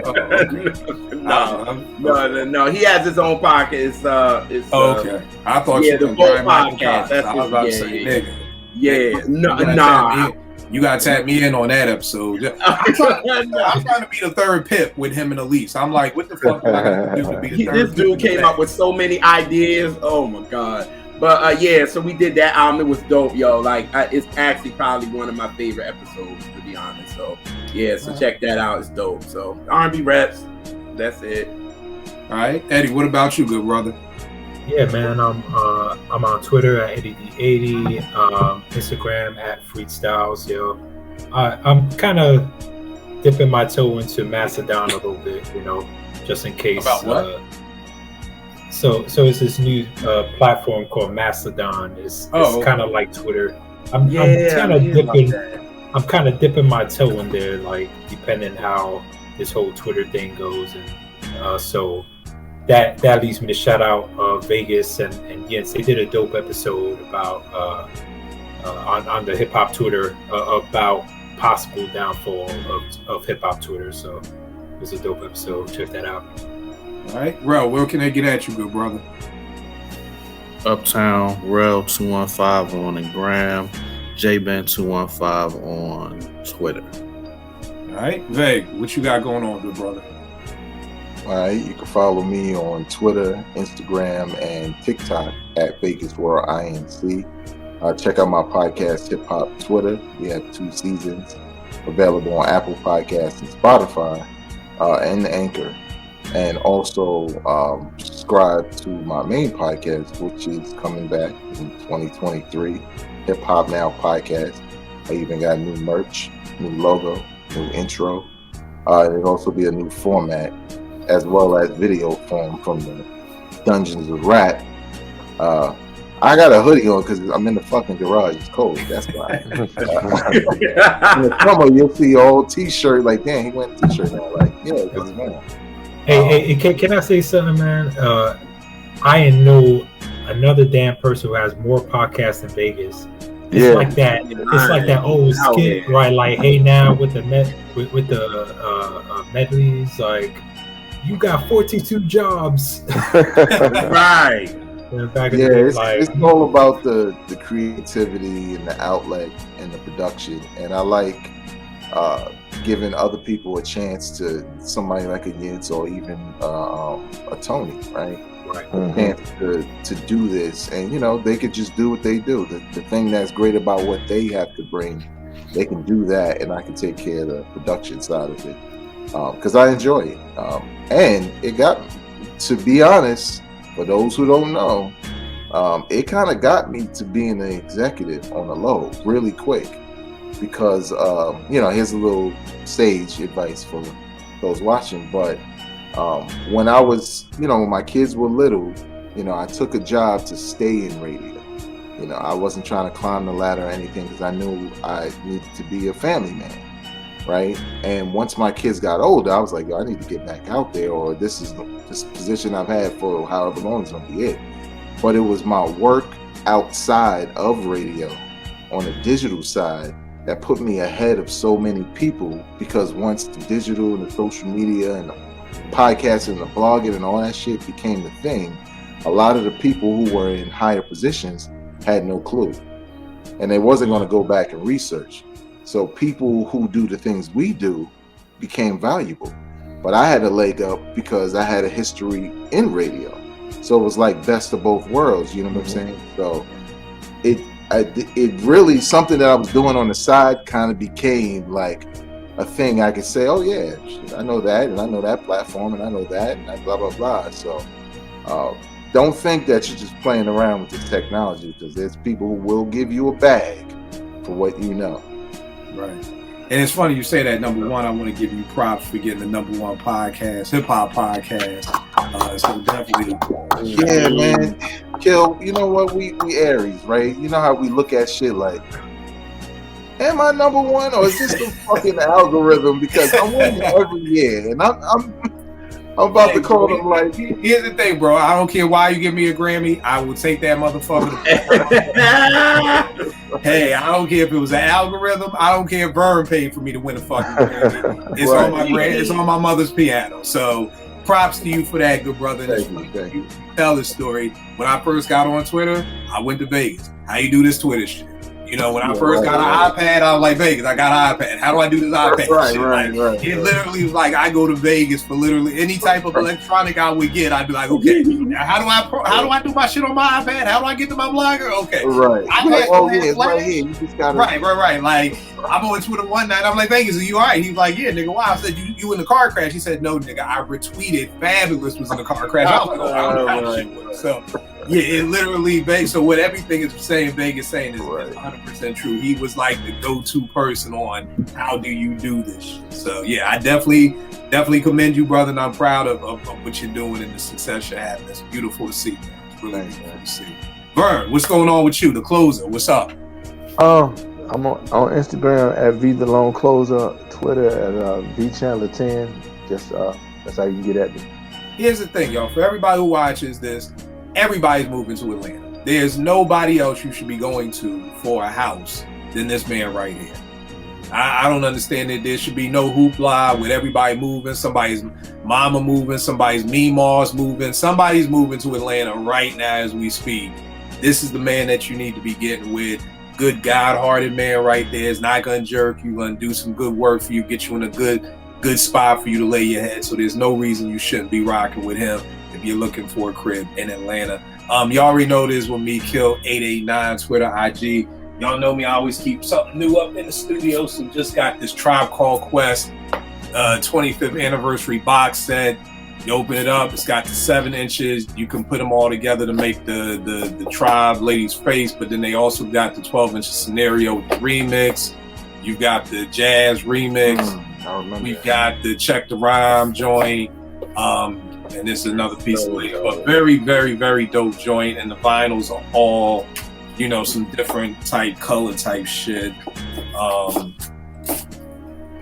is it, 45s? 7 inch? What? 7 inches. Yeah. Wow. Yeah, so Very dope. I thought you bought a Tribe Called Quest lunchbox at first. I was about to call T. I was like, yo, T. Just tell me what it is. Tell me what's really wrong with home. What would kill Uncle Steve? Uncle Tim.